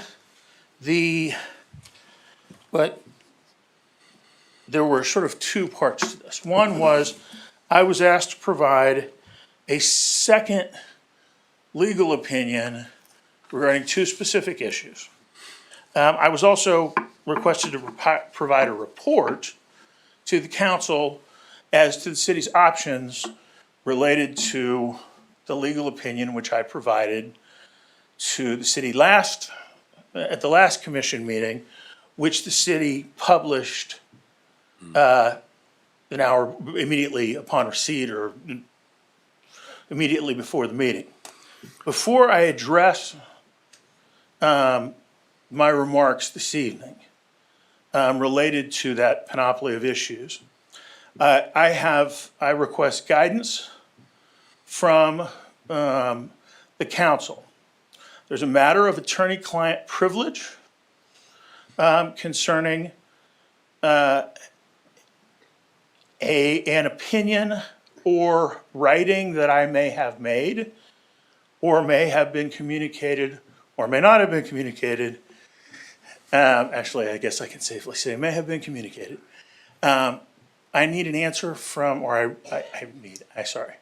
I request an answer and direction from the council as to whether the council, which is the governing body, of the city of Spring Hill waives privilege with regard to confidential attorney-client privilege communications in a legal opinion. And that's only on that opinion, correct? I am It's on that speaking- report that was actually provided to the city council prior to the council meeting immediately, right? It was not a report, it was a legal opinion. Legal opinion. I don't mean to be, Yeah. No, that's fine. we're in an area where I have to be very clear as to what we're And that's speaking fine. of. We're not asking to release anything else other than that. It would be the, So is this something we need to vote on? I need, Is there a consensus? no, a motion would be appropriate. A motion probably be appropriate, yeah. But before we move that way, you talked to us about risk, I don't believe it's appropriate for me to express any risk. opinions, legal opinions regarding that matter in an open session. If you wish to go into executive session to have me provide a legal opinion as to risks and only risks, I will do so. I realize that this is a bit technical and maybe tedious. I don't mean to make it so.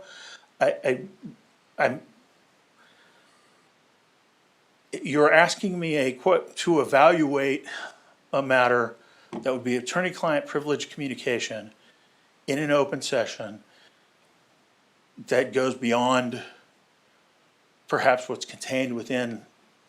you guys want to have an executive session? So if we had an executive session,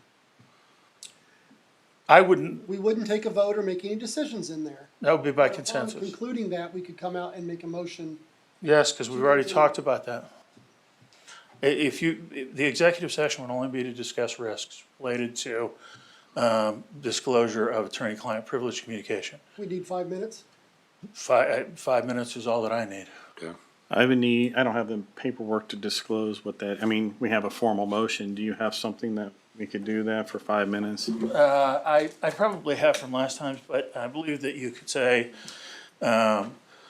I hereby move that the council go into But executive. because of the issue, I think it's just good that we probably have something more formalized.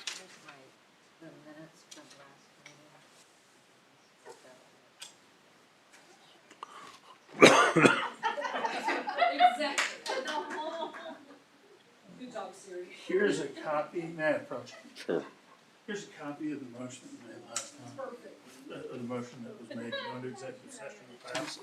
Alternate for today's date and people to include. Yes, 5 minutes and the time that we will be. I'm not seeing it. Where's it at? Motion. I'm not seeing it here. Okay.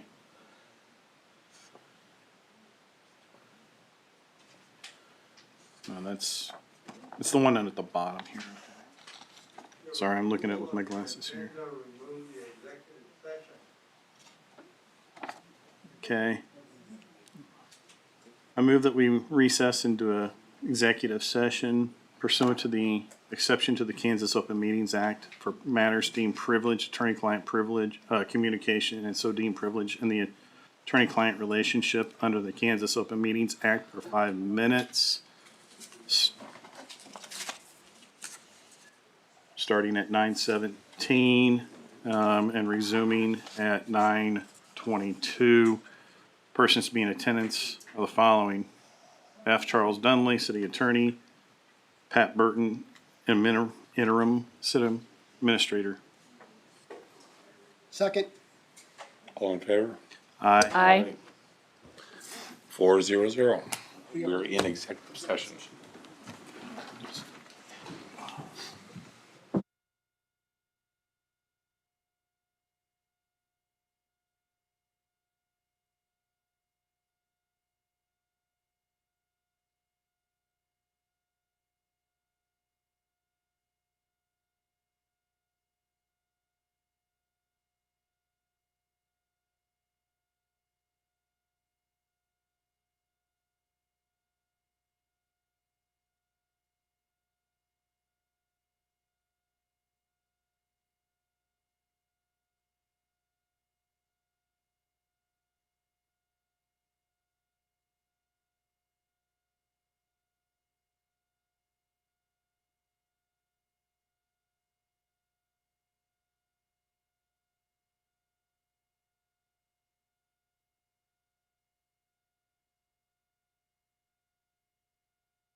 No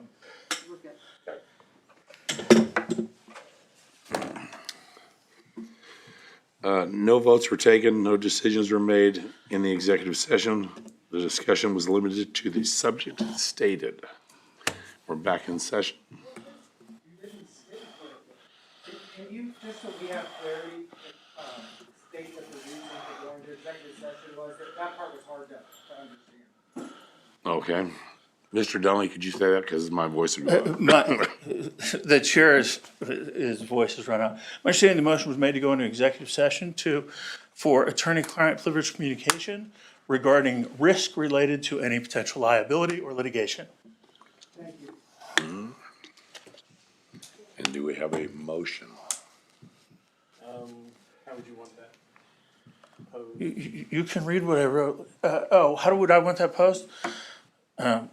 I move that we waive attorney-client privilege with regard to the legal opinion requested by Mayor Ellis for the governing body of the city of Spring Hill, written by city attorney today.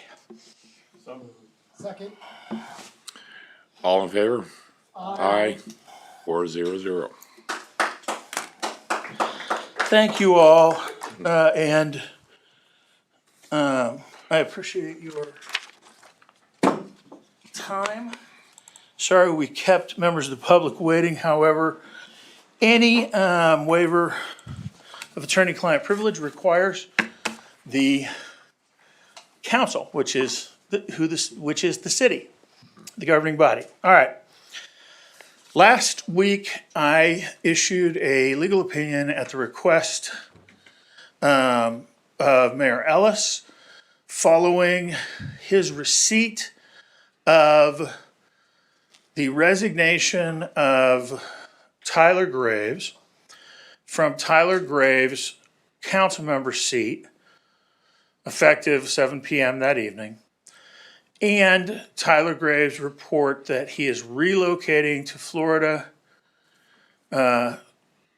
prior to January 10th. Exact date unknown. That report and opinion was made public and is posted on the city's website. I understand everyone has had the opportunity to review that.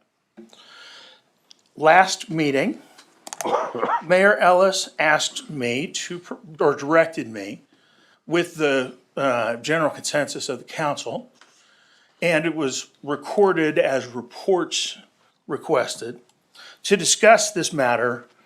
I was actually asked 2 times, one to discuss this in a report, and one to prepare a legal opinion.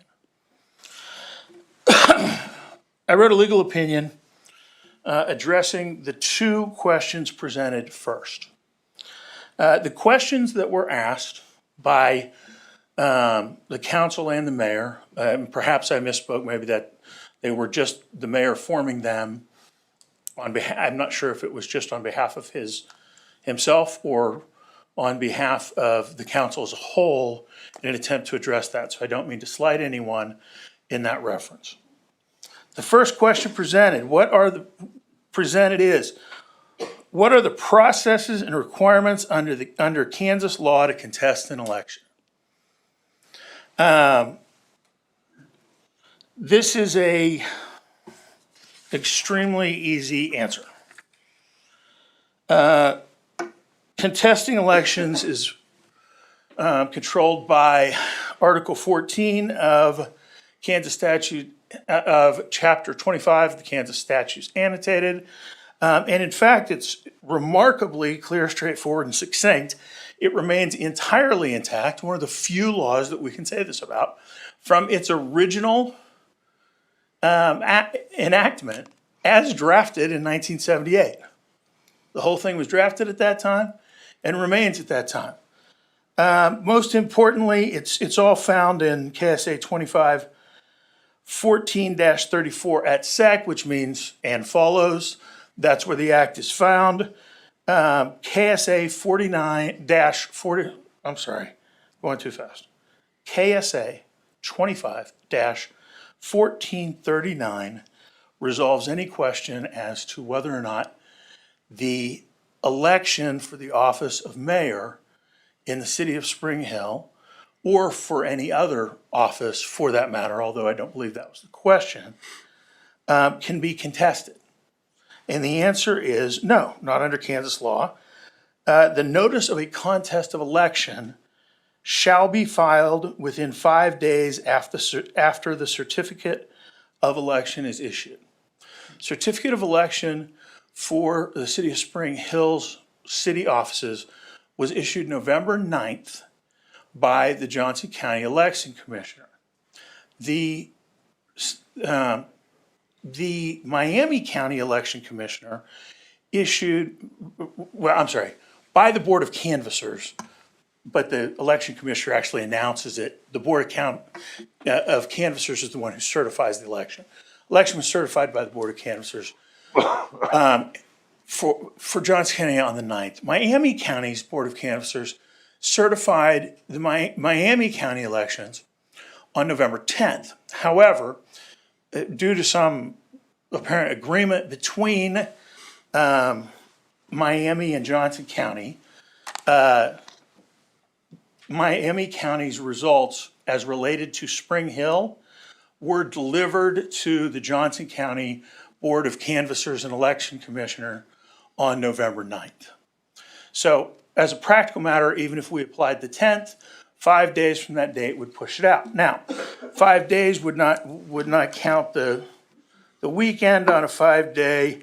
The ability to contest the election passed on November 16, 2021. Which would have been great had any of the citizens been informed of Tyler's. Let's hear the report, okay? As a practical matter, KSA 25-1439 forecloses any option to contest the election. It's not the only issue before us, but that was the question that was posed to me. The information regarding Mr. Graves' resignation and subsequent information that he intended to move were provided on November 18th. Not to the mayor. Mr. Snavely, let's listen to the report. I am here to provide you with the information. I'm not here to argue facts. Yeah.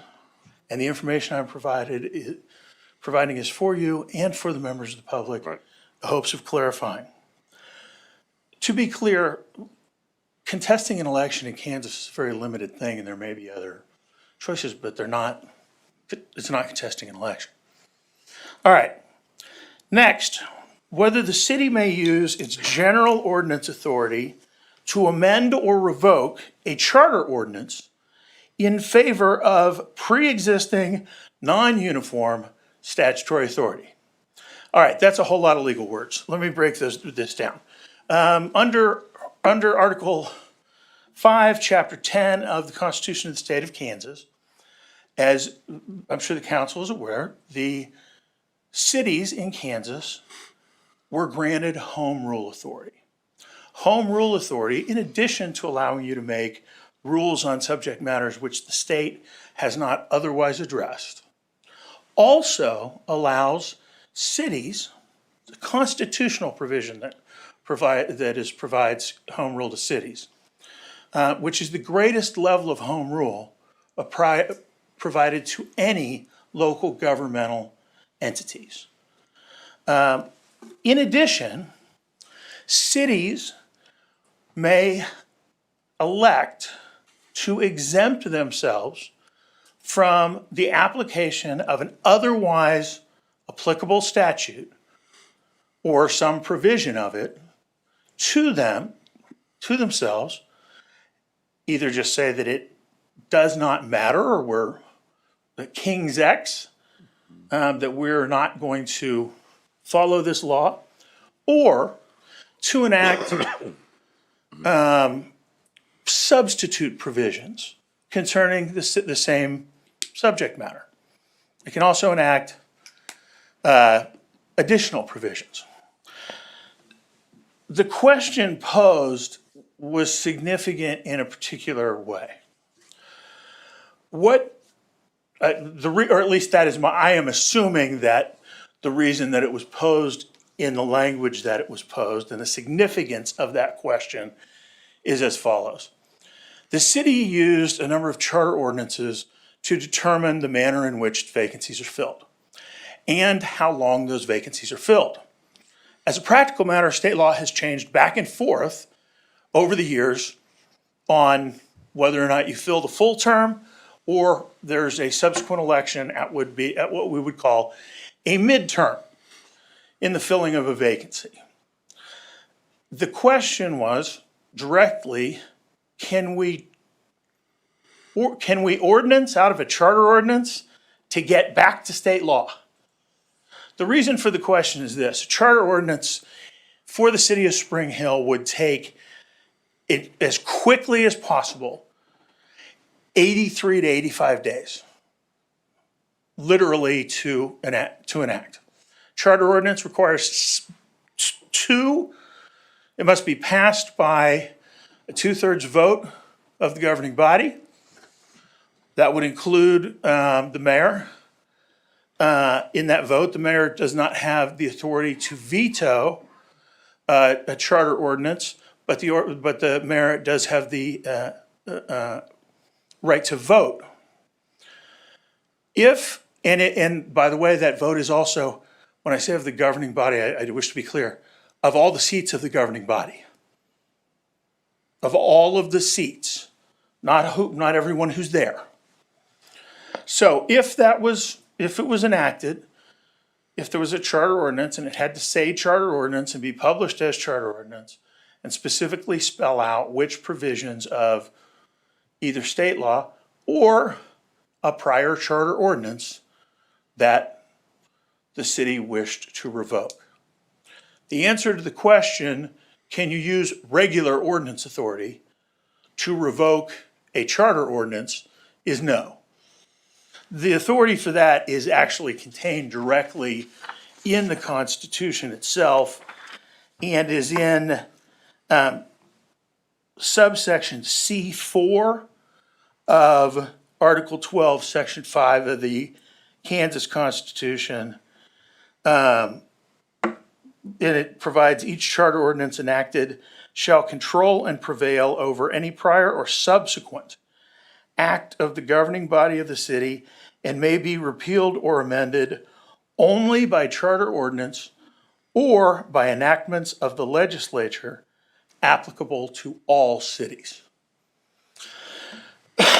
So, the significance of that question, just to be clear, relates to many of the questions. I know that some of you have questions tonight, and the chair has requested, because he's lost or very nearly lost his voice fighting a cold, he's presented some questions to me to address related to some of those questions. What it means is when the city issues a charter ordinance is virtually the same thing at a local government level. It allows a local government to essentially make an almost statute. It has the same authority as the statute within that governmental entity, and the only thing that can change it is a change to the Constitution, a charter ordinance by the city, a separate one repealing the prior one, or an act of the legislature that is applicable to all cities in the state of Kansas. And part of that, a couple of examples of that, are significant to some of the questions that have been asked by members of the public and by council members as relate to the succession of office, how office is taken in the case of a vacancy. Now, let me address a few of those. I'm going to go off schedule in part here. So when you look at my prior opinion relating to what happens now. There's no other better way for me to put it than what happens now was the question that was thrown at me last week. And I attempted to answer that to the best of my ability. I believe that the information that I provided to you was correct. And that is what the law provides. There's one area in which the statement that I provided, or a matter that I referenced, I do wish to call attention to, because I think that it may be an error. And that relates to, specifically to the city chartering out of KSA 12-104A. When I refer to A there, I do not mean subsection A. It's 12104A. Sometimes when the legislature is trying to fit a particular law in, they'll get the reviser to put a letter right after another act. The city chartered out of that enactment in 2016 in Charter Ordinance 36.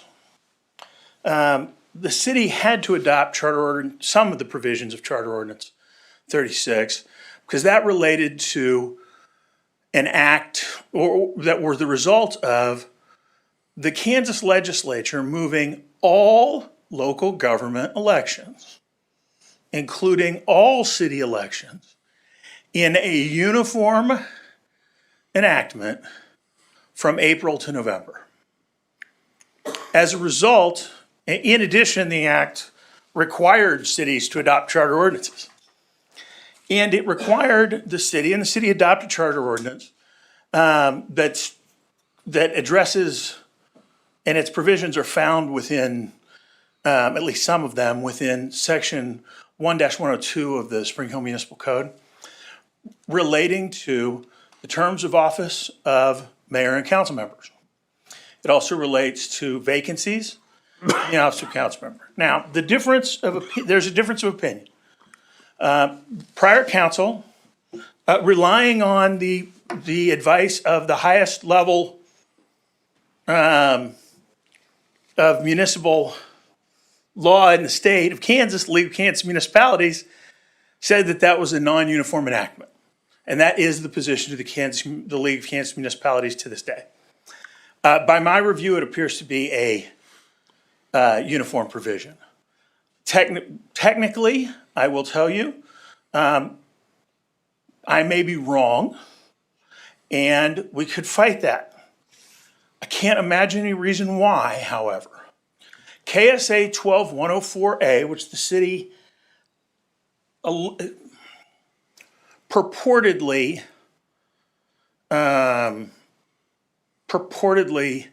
chartered out of, provides that if there's a vacancy in the office of council member, and it may be of any office within I'll have to pull it to get it exactly right, is not replaced within 60 days, then a special election for that office shall be held 45 days later.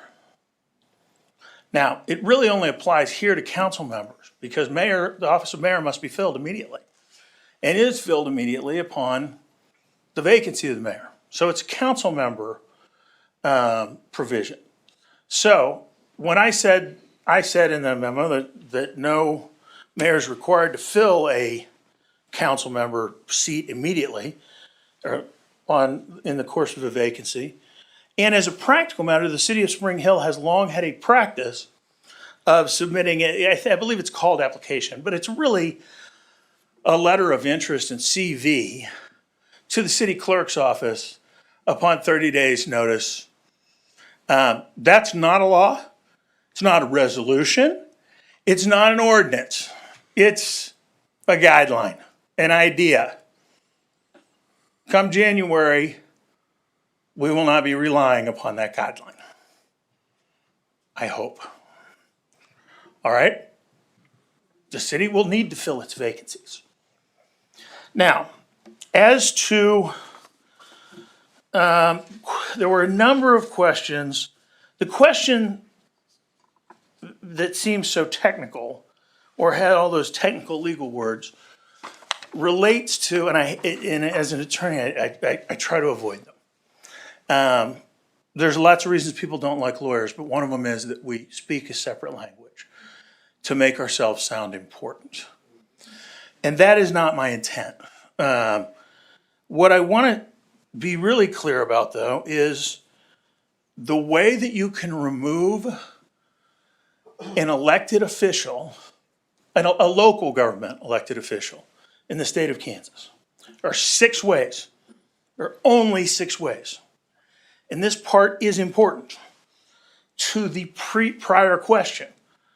The whole question about can we create an ordinance to get out of a charter ordinance is, we've got a charter ordinance that mirrors some of the law, but not exactly. But that's going to determine who the mayor is for the next 4 years on January 10th.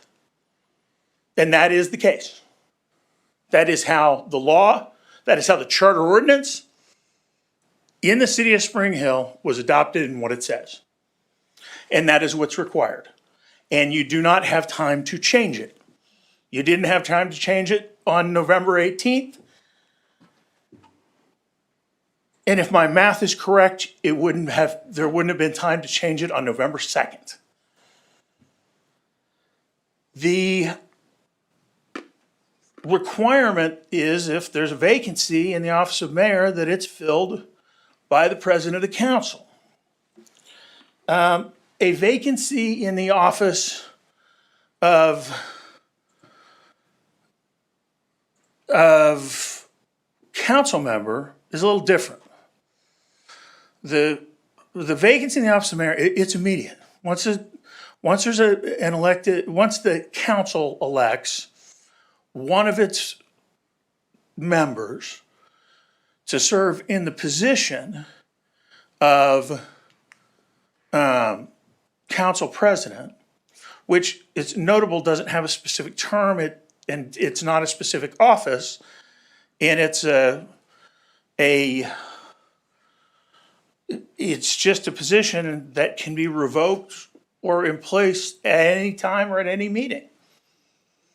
Which the city of Spring Hill actually requested a legal opinion from the Attorney General on 21 years ago. Attorney General Opinion 20-5. So the 6 ways in which a city elected official may be removed from office are the following: voluntary resignation, death, change in residency, acceptance of an incompatible office, recall, and ouster. Those are the 6. Which brings us back to the question of, and those are all specified in statute.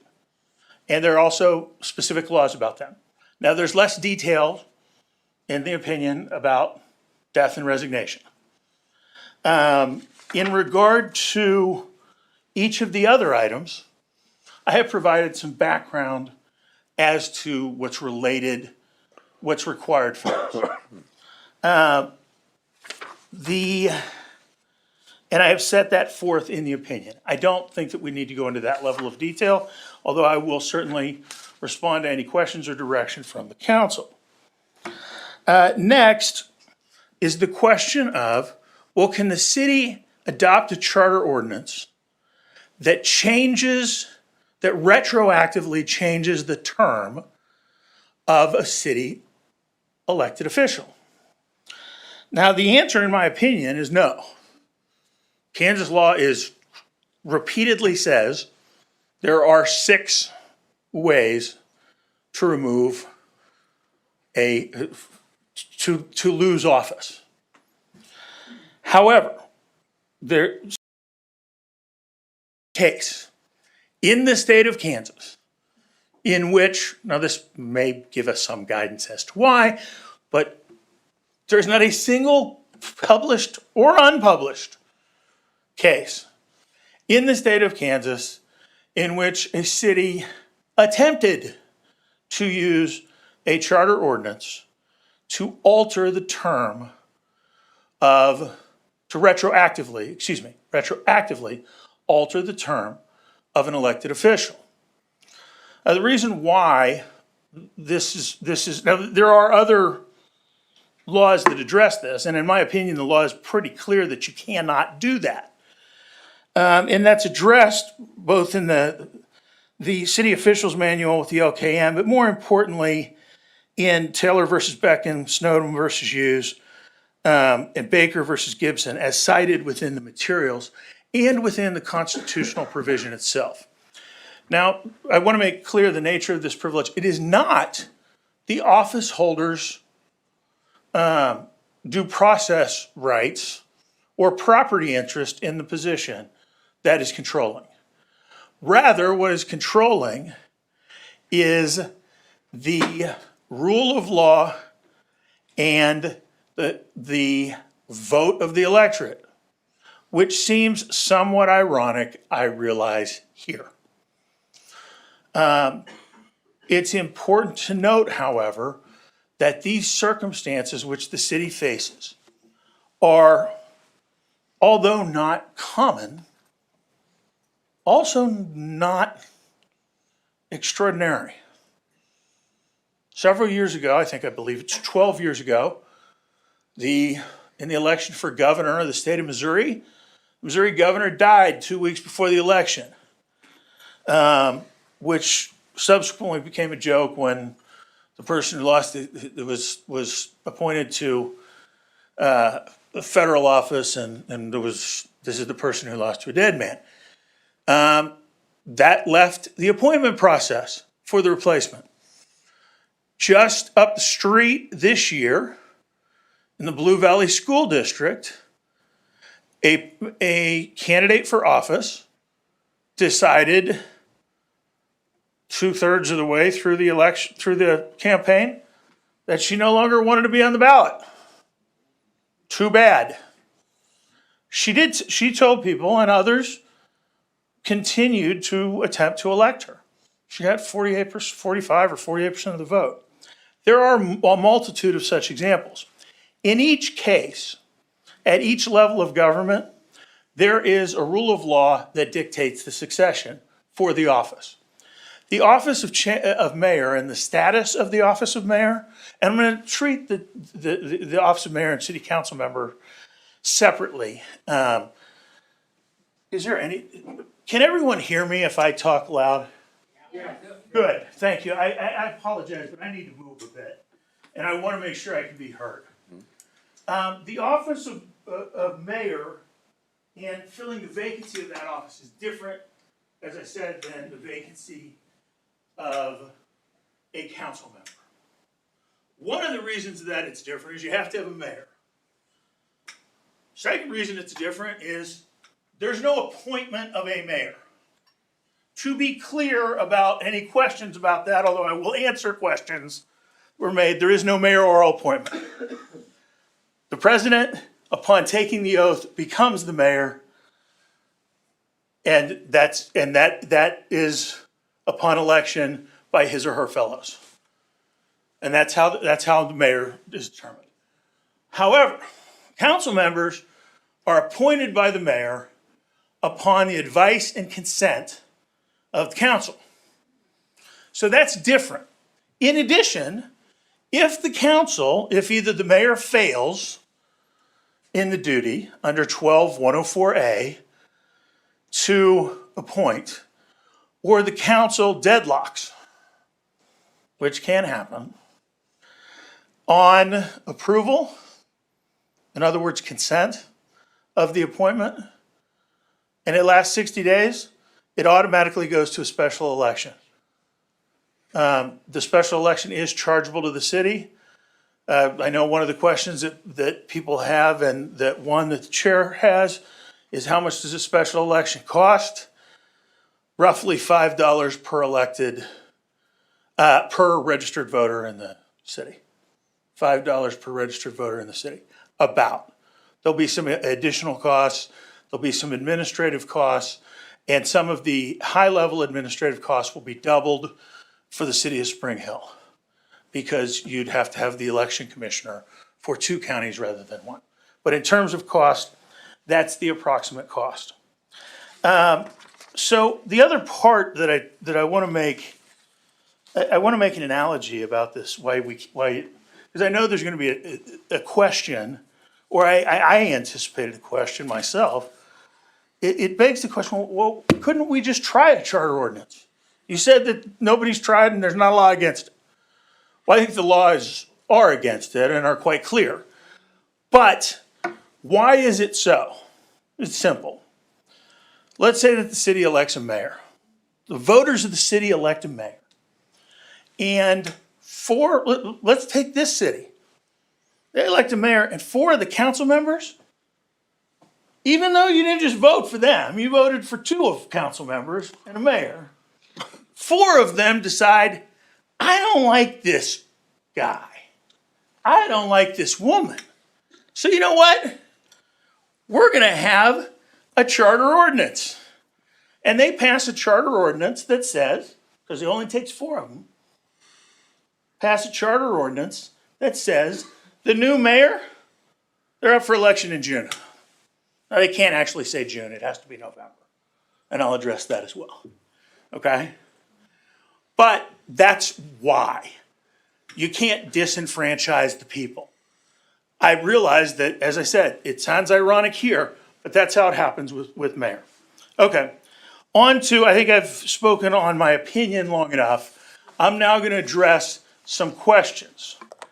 I'm first, with the permission of the chair and the council, I'm going to address written questions posed to me by Council President Owen, and then I'll address any questions from the council.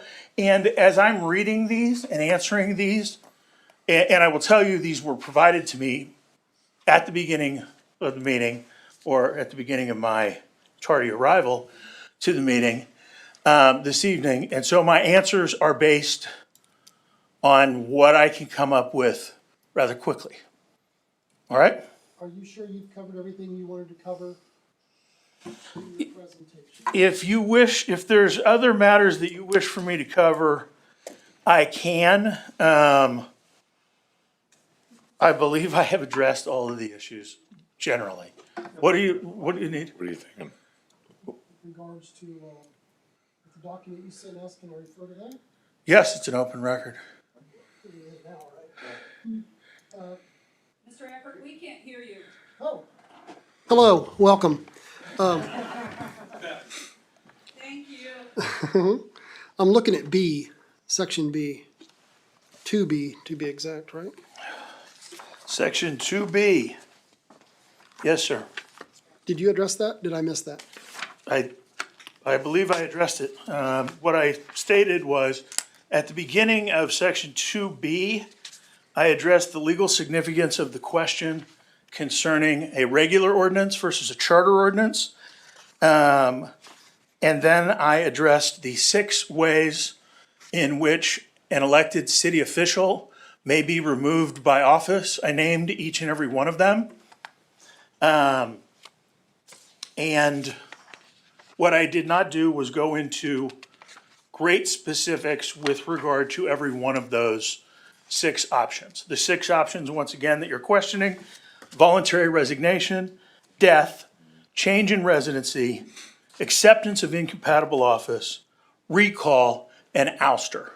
I was questioning with regards to the Kansas Attorney General opinion, number 2018-11. Number 2018-11. I'm sorry, could you be more specific? What paragraph on that page? Page 5. Oh, the question is, the Attorney General of the state of Kansas has stated regarding incompatibility of office, which is one of the 4, which is the 4th of the, I believe it's 4th of the 6 ways that I listed, in which an individual may be removed from elected office. an elected, I don't want to say it all again every time. I'm going to say the term elected official, and when I say that, I mean city official every single time, city elected official. All right, which includes appointed officials filling elected offices. The Kansas Attorney General has stated the common law doctrine of incompatibility of offices prohibits an individual from holding more than one public office at the same time when there is an incompatibility between the offices. Offices are incompatible when the performances of the duties of one in some way interferes with the performance of the duties of the other. The Kansas Supreme Court has long applied the doctrine where the nature and duties of the two offices are such as to render it improper from consideration of public policy for one person to retain both. That's a summation of the common law doctrine, which goes back before our system of elections of incompatibility of office. And Kansas has adopted that for a long time. Subject to, as the memo references, specific statutory provisions. So Kansas, the legislature can trump the common law doctrine by creating positions that may appear to be or otherwise would be in fact incompatible, but the legislature has that authority to overcome common law. Statutory authority trumps common law. Okay? Thank you. So yes, that's a summary of incompatibility. And I did skip past those. If you want me to review any of the specific six, I will. I just was trying to move along. Thank you. All right, you're most welcome, sir. But I think the question out there is about an incompatible office is as if the individual, it would have to have a determination if whether it's an incompatible office or not, correct? I'm not sure I understand your question. Who makes that determination that the offices are incompatible? That's a tough question. Much tougher than you would think. Ultimately, the determination of whether offices are incompatible is a determination, the actual determination is made by a judge or the Court of Appeals or the Kansas Supreme Court.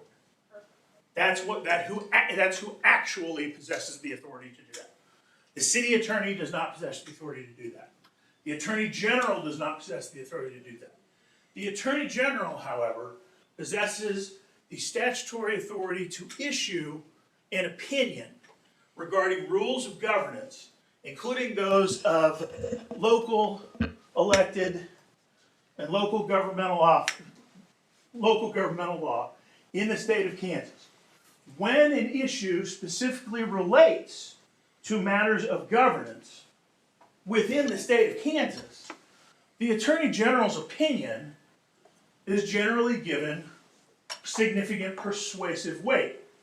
However, it's worth a lot more than mine. However, it is not the law. It is a persuasive argument of what the law should be. Ultimately, who makes that determination? A judge.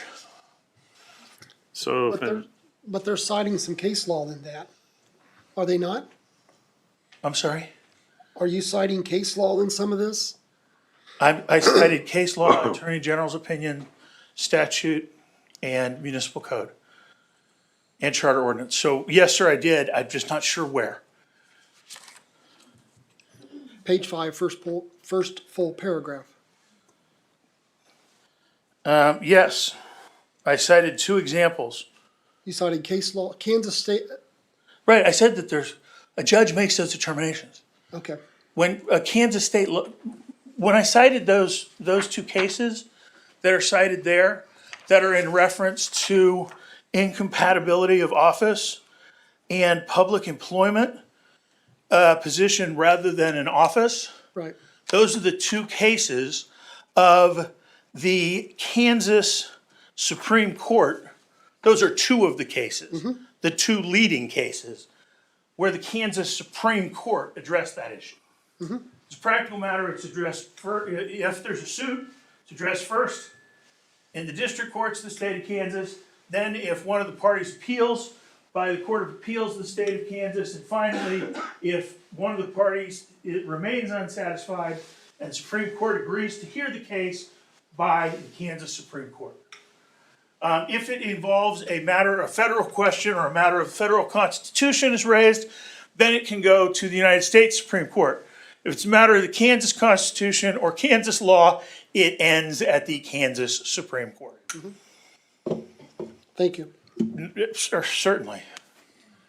I think it just, the question I think that's, people are wondering is how that gets determined. We have that answer now, but we don't have that from the Attorney General yet of an opinion that we've requested. So that individual could still take office, is my understanding, but if it's found that it is an incompatible office, Then he would keep his take the most counsel. recent. Go ahead, I'm sorry, I interrupted. Then he has to, what would happen is that he would have to vacate his previous, and he's automatically required to take the most recent office, correct? It's not actually automatically required. Under Kansas law, he forfeited his other office as soon as he took that one. Or employment. Mr. Layton, can I ask you a question real quick? Did I hear you correctly that you have sought an Attorney General's opinion?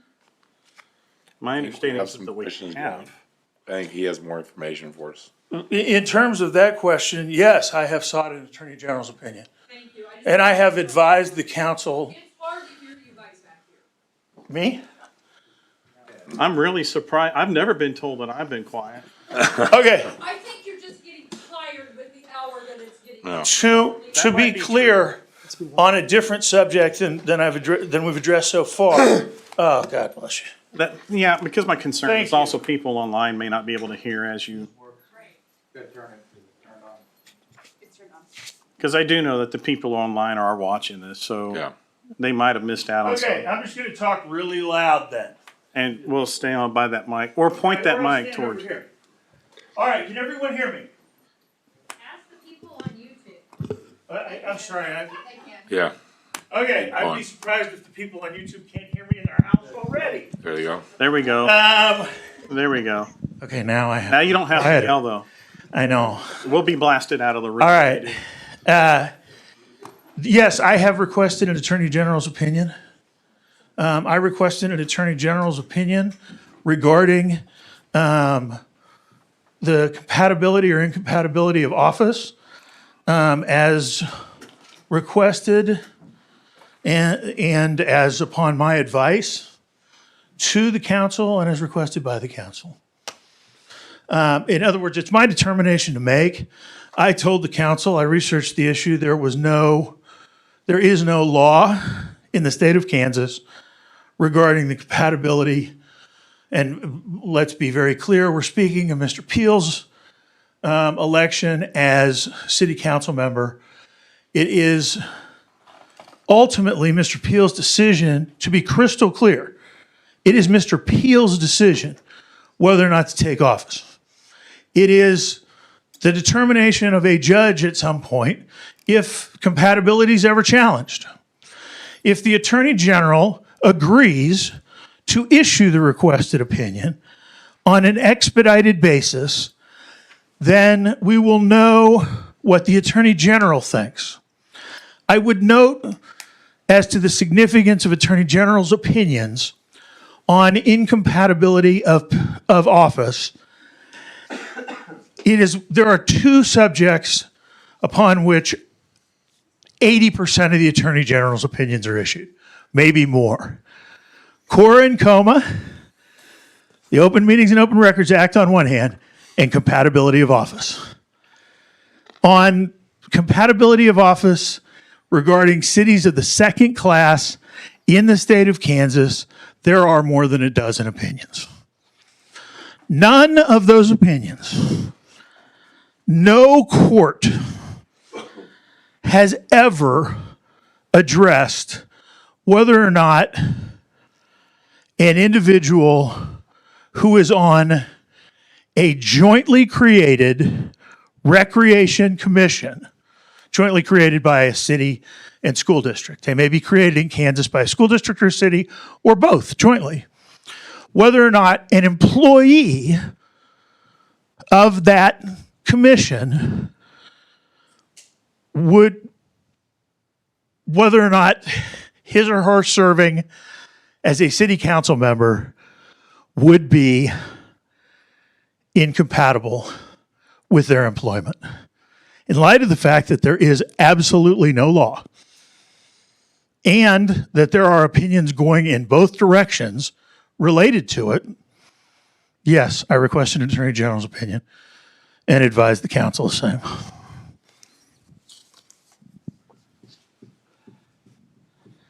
Okay, after my wandering around, hopefully I can stand it. Looks like a little while. Okay, the chairman asked the following questions. I'll try to address them in order. I'm sorry? We're going to listen to his report and not take any questions at this time. Okay. The first question, and some of these are in parts, and I will address them in subpart. The chair has expressed his apologies, that he's lost his voice. It's very difficult for him to speak, and he's doing the best he can tonight. But he has requested that I present these questions and apologizes to the public for being unable to ask them himself specifically. First, he indicates 10 Spring Hill residents have emailed me asking for the following to happen. The first sentence is current or open council positions to be filled by the next runners-up from the 2021 general election. You can just nod your head on this. Do you want me to go through all of these or issue them one by one? Probably easier to follow if I do it one by one. Okay. In terms of the request that open council seats be filled by the next runners-up, in terms of the legal issue, one, there's no legal basis and there is no legal status of an individual who lost the election as of the day that the Board of Canvassers certifies the election. And that's true throughout American jurisprudence and American elections. That's not peculiar to the state of Kansas, but specifically here. That there is no status, and there's no status different than any other elector in the city of Spring Hill. That's not to mean that they shouldn't be considered. I'm just saying there's no difference in status. The standard is an elector of the city of Spring Hill. However, while there's not a legal basis, and there is nowhere, and this may answer some other questions, there is no circumstance in which individuals who lost an election, whether by a vote, whether by a toss of a coin, which is how ties are decided in the state of Kansas, and if there's more than one person tied, you draw lots. That person who won gets the office, and the other people have no additional status. That's the legal opinion. As for the question that I am not hired to answer for you, which is what policy decision should the council make? That's for you to decide.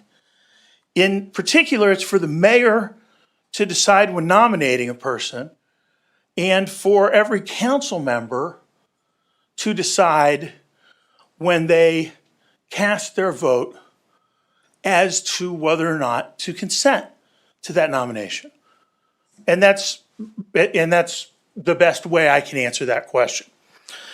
The interim mayor, or that comment, the interim mayor to be appointed from the next runners-up from the 2021 general election, and then a special election to be called for a 4-year term for mayor of the city of Spring Hill.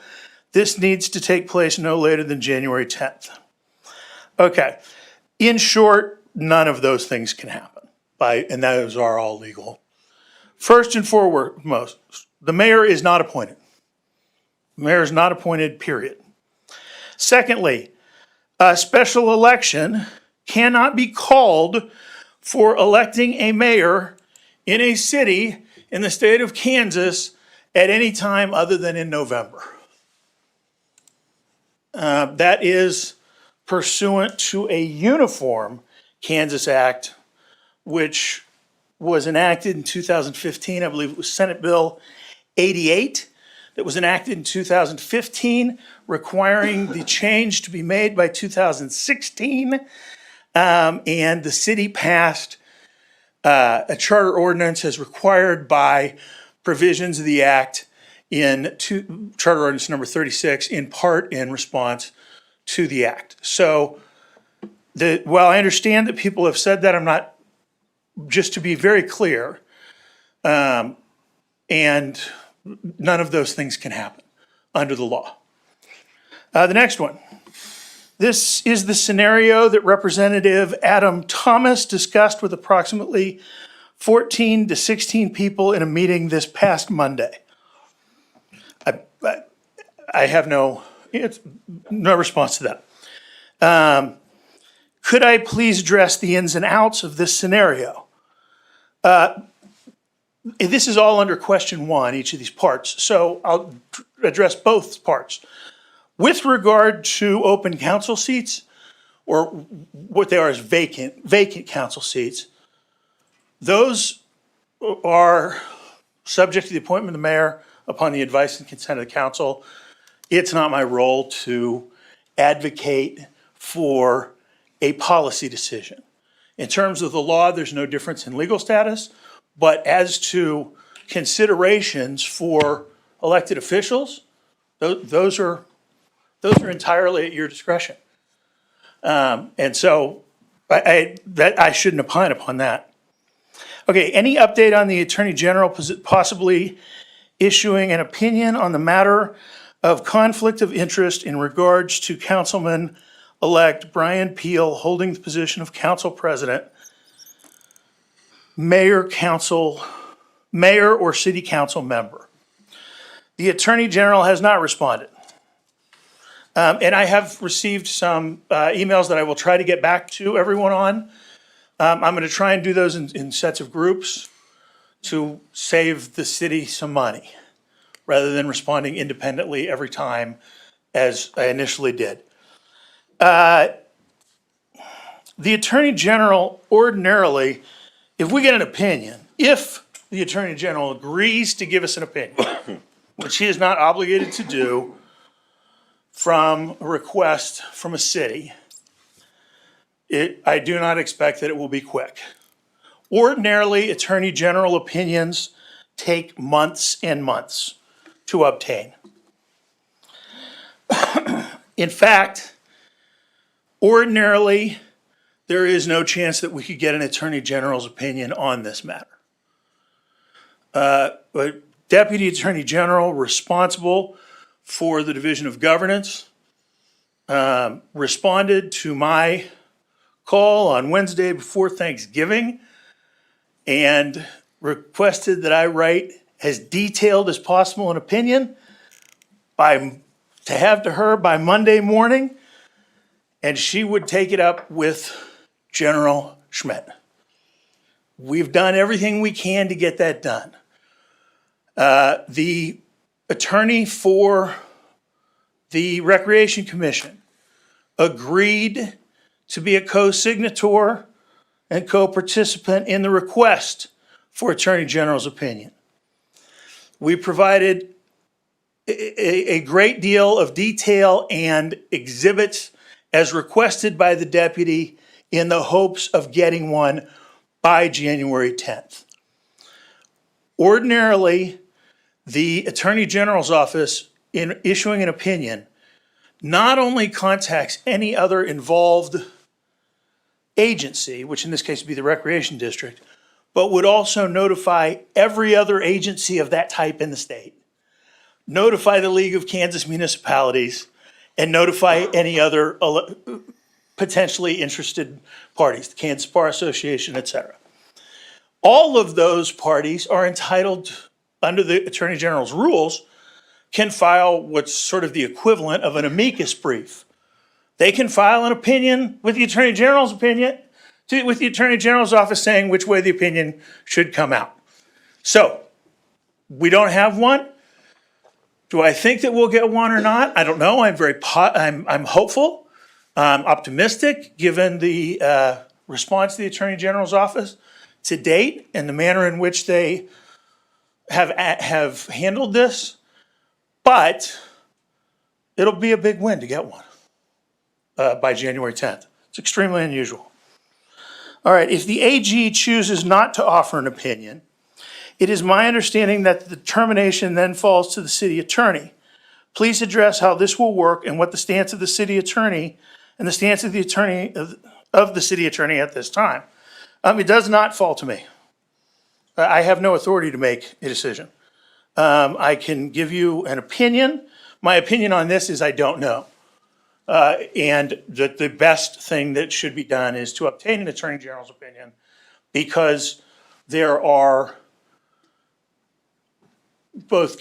cases and Attorney General's opinions that are inconsistent with regard to the conclusion.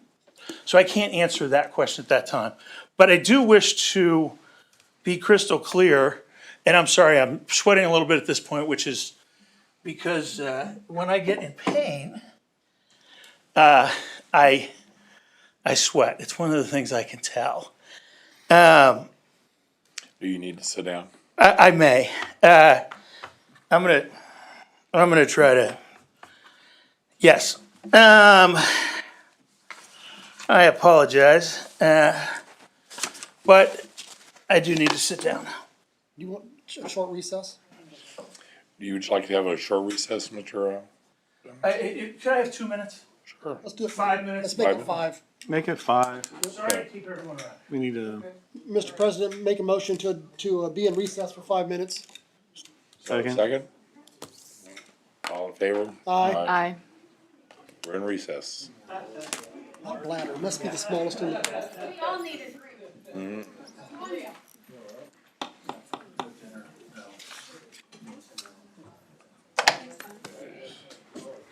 Oh.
comfortable for you? Make you feel better?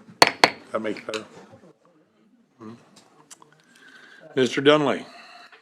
Thank you. I appreciate the break and thank you for your, for allowing me to sit. Okay, in terms of the Attorney General's opinion, I've addressed that. Okay, I've had others ask about, and again, these remain the questions from the chair. I have had others ask about an immediate special election. Could you please explain how this would work? Is it even an option? And if so, what is the cost to the citizen to hold a special election?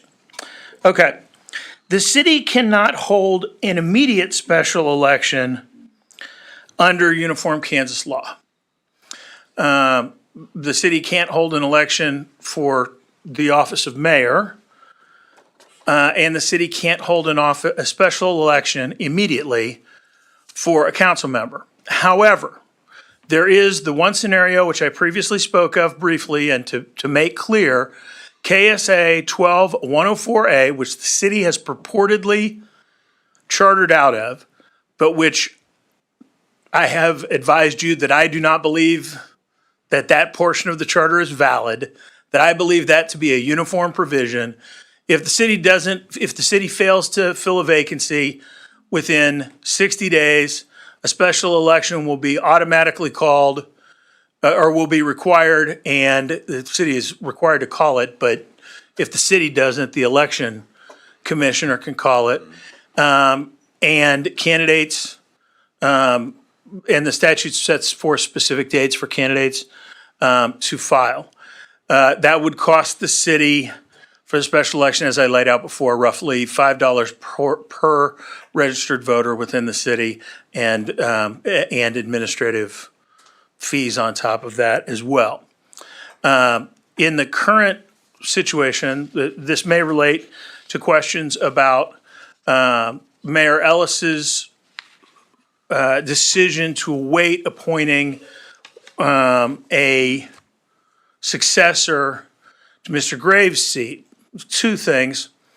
Number one, the city issued its normal, customary, I think is probably the right term, its customary announcement that there was an opening, and has requested, again, I've referred to as application. It's not truly an application.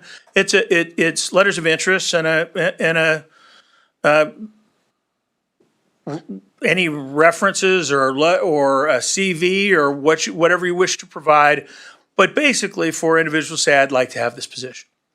And that 30-day period, which the city has published, will be up the 17th of December.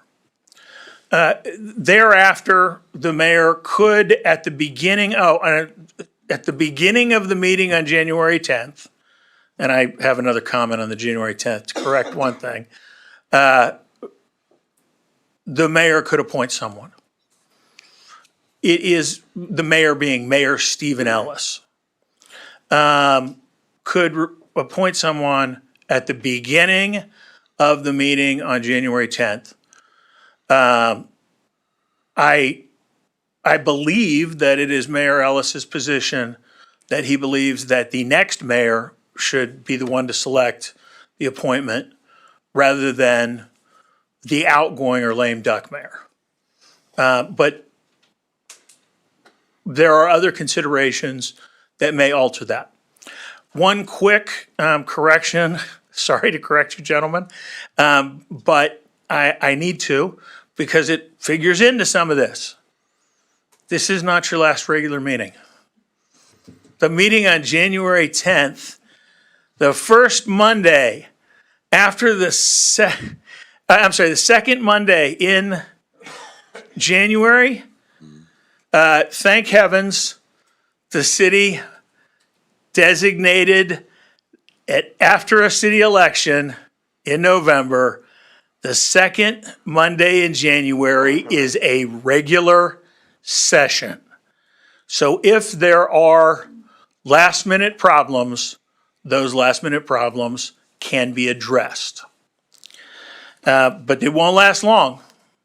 Won't last long. Okay. The cost to the citizens is the next subject matter, legal fees. What has this election matter cost the citizens to date? I have not seen any invoice from MVP Law Firm. And I assume that you're referring to the invoices for this matter, Yes. because regularly our invoices are, okay. You wouldn't have yet.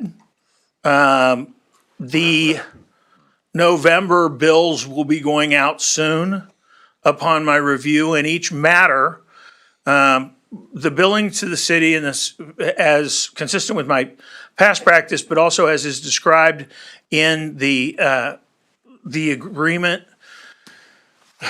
the engagement and professional services agreement between the city of Spring Hill, Kansas and McEnany, Van Cleve and Phillips provides that we will bill by 10th of the hour, generally describe the task done, and we will put those in individual matter files. Now, this issue, which came upon me November 18th, is under the general matter file. So in terms of, I cannot tell you off the top of my head, I tried to look through some reports, the exact number of dollars that have been spent from in the last 20 days. The other part of that is I was not sure on the question as to whether that, and the chair cleared this up for me, that it was not just about the election, but it's about the election and the questions regarding Mr. Peel's potential compatibility for office. That's unrelated to Mr. Graves' actions or the vacancies otherwise, but he said for both, the chair clarified that he indicated for both matters. I'm guessing at this moment that it has cost the city for all of that for the last 20 days between $12,000 and $25,000. And that's an estimate, and I will tell you, I can't say for certain, but that's an estimate. I do have a question for the council and some direction on this. Ordinarily, this is something I would ask the city administrator. And to be clear, we have a number of matter files that are individualized and a number that are subsets of the city, particularly once I became city attorney. So for instance, the city has a file for utilities-water, utilities-sewers and wastewater. And we have at least 40 subfiles. Would you like me to create 2 new subfiles for election and for incompatibility to track the expenses? Do we need? I think the detail's important for transparency. I defer to, the council doesn't have to answer that question at this time. I can address the matter with unless you wish to. I can address the matter with what the city administrator believes. And you can provide guidance, or If it's not an issue to do it, I don't have a problem. it's not an issue for me to do it moving forward. Doing, yeah. I may have to go back and pull some other things apart, Transparency issue. but that's not gonna be, those are billing files. You won't be charged for my time spent pulling stuff from one file to another, so. Okay. All right, the estimated legal fee cost to the city based upon what I know now.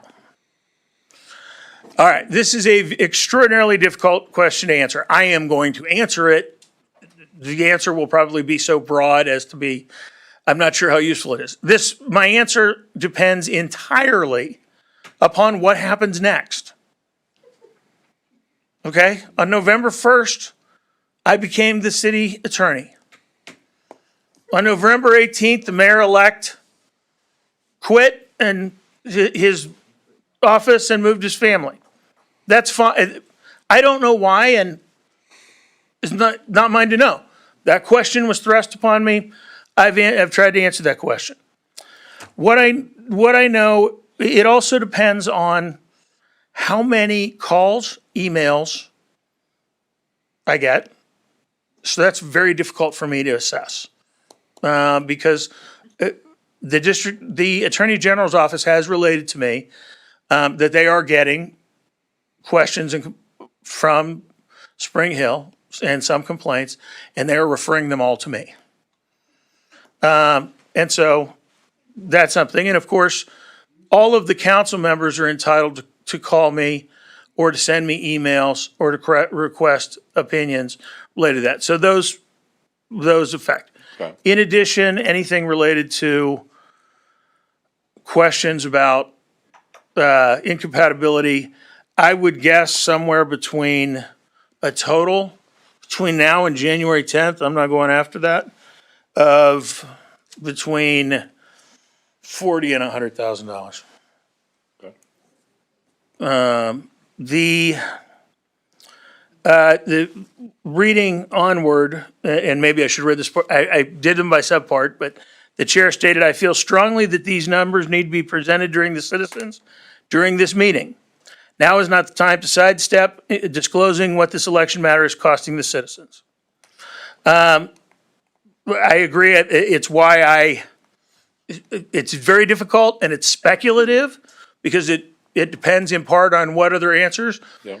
It may be less than what I have represented, but I am representing what the sort of, especially on the 100,000 high side, because Thank you for the attempt. that's the best I can do. Those are the questions posed to me by the chair. I would now ask, since I've kind of interrupted, for those, do any members of the council have questions for me related to any of the opinions that I've provided you tonight, last week, or otherwise?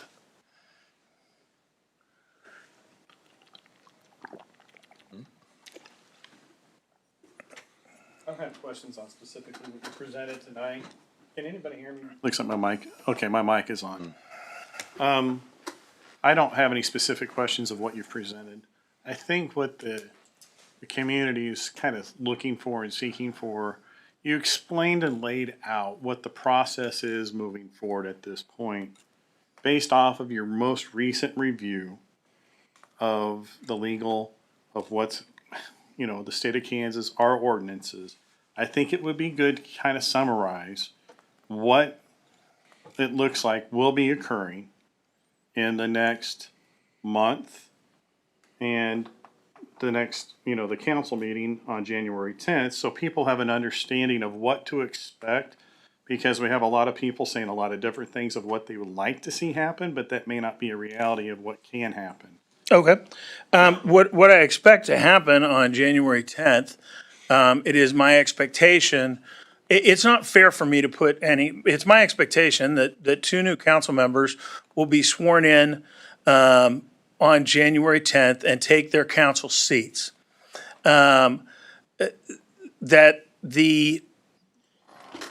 at that time, following those council members taking their seats, the new council will vote to elect a council president. At that point, and through that point, so the meeting will open with all of you who are here, plus Mayor Stephen Ellis, if he's here, okay? The meeting is gavelled open. The council will, and I assume that Mayor Ellis will be here. I don't say that otherwise. I in no way meant any implication. At that point, two new council members will be sworn in, and you two will step down. And your offices will have been filled. Thereafter, Mayor Ellis will stay for one more vote. The council will elect its president. Upon the council electing the president, that individual, I would normally say, that person automatically becomes mayor. But that person has to be sworn and agree to do it. If they don't get sworn, then they're not qualified to be mayor. So I don't want to assume anything at this point. So if that person then becomes sworn as mayor, then that council member becomes mayor of the city for the term that would have been Tyler Graves' term. At that point, the mayor of the city will have wait a minute. Then the next thing that will happen is either the mayor can either appoint council members, or whichever order this goes, the council will then vote for another council president who will serve and replace the new mayor if something happens to the mayor. The new mayor will, at that point, have the opportunity to appoint 2 council seats. One, Tyler Graves' vacancy. That appointment will need to be made, it could be made on the 10th, it could be made on the 13th. There's a regular meeting on the 13th as well. Could be made at either of those times. Anywhere past 60 days and there's a problem. That will be extraordinarily expensive to the city. Well, the 60 days started for Councilman Graves' spot being open when he basically. No, it started specifically upon the city's acceptance of his resignation, which was at the meeting. That's what I was alluding to. Yes. So that 60 days starts for that seat on that date. Right, it ends January 17th. And ends January 17th. But the spot that becomes vacated by the council members here, that 60-day period starts on January 10th, does it not? Yes, that's correct. I just want people to hear. Yeah, no, I'm talking about a singular appointment is going to need to be made consistent with what I believe to be the uniform statute of the state of Kansas. And I get that. I just want people to understand. Okay. that those 2 appointments don't have to be on certain specific. No, that would not necessarily have to occur. There are circumstances in which it may be beneficial for that to occur. It may be that one's done one night, one's done another. I don't want to speculate. Mayor Ellis, he could pose it for a vote before then too, so. Correct. Those are all possibilities. I believe that is not, it is my understanding that it is not Mayor Ellis's intent to have the position filled by another mayor. And I understand that. If, I believe that if for some reason a meteor hits a council member elect, or God forbid one of you, then the city's gonna have to appoint somebody else, or we're gonna have to flip a coin on you two to hold over until we get somebody else appointed, literally. Because the city cannot shut down for 4 months. Given what's happened, I don't think that's out of the question. I'm not gonna, thank you, that's beyond my, that's not the legal, but yes, that is what everyone can expect to happen. Now, the second appointment, as you indicated, Councilmember Leeton, you're exactly correct. The 60-day clock starts on the 10th, so there's much more time for that. And the city could even, again, engage in its customary practice of requesting interested parties to submit the information. I would simply urge that maybe next time do 15. I say that because the people of Spring Hill have presented to you that there's some dissension. Obviously, there's some unhappiness in the result. I completely understand. If there may be dissension amongst the council as to who to approve or not to approve, or what to take into consideration about that, I would urge the council to consider that and perhaps put a 15-day rather than 30-day window on the appointment so that if things don't work out on trial one, you got another shot rather than going to the edge. The other reason I say that is this. KSA 12104A exists for one reason, because one unified city-county government in the state of Kansas, which has 11 commissioners, was deadlocked, 10-10, for 15 months. It could happen in any place, particularly when there's. That's why I reference it. That gives you all, or your successors, the opportunity, if people don't vote or people don't consent to the mayor's selection, and two of the council members here tonight may be who that is. I don't know, and I don't mean to advocate it, but I mean, that's the reality is someone will be making a choice, others will be voting. And it's flu season. So I just would urge the city to consider that. In terms of what's going to happen, that is what's going to happen, or that's what I expect to happen, and that is what the law requires to happen. I have addressed in the memo the other 6 ways in which officers can be replaced, elected officers, city officers can be replaced in Kansas. The truth of the matter is it's extraordinarily, Kansas makes it very difficult. Kansas does not like having elected officers pulled out of office. However, if individuals believe that it meets one of those 6 issues, that's up to that's a determination for every registered voter. Any other questions from the council? And did I answer your question, Mr. Leeton? Yeah, I was trying to get it so that you laid out, you've gone through a lot of things. I wanted to make sure that we provided clarity to the community of what to expect. And what to expect is that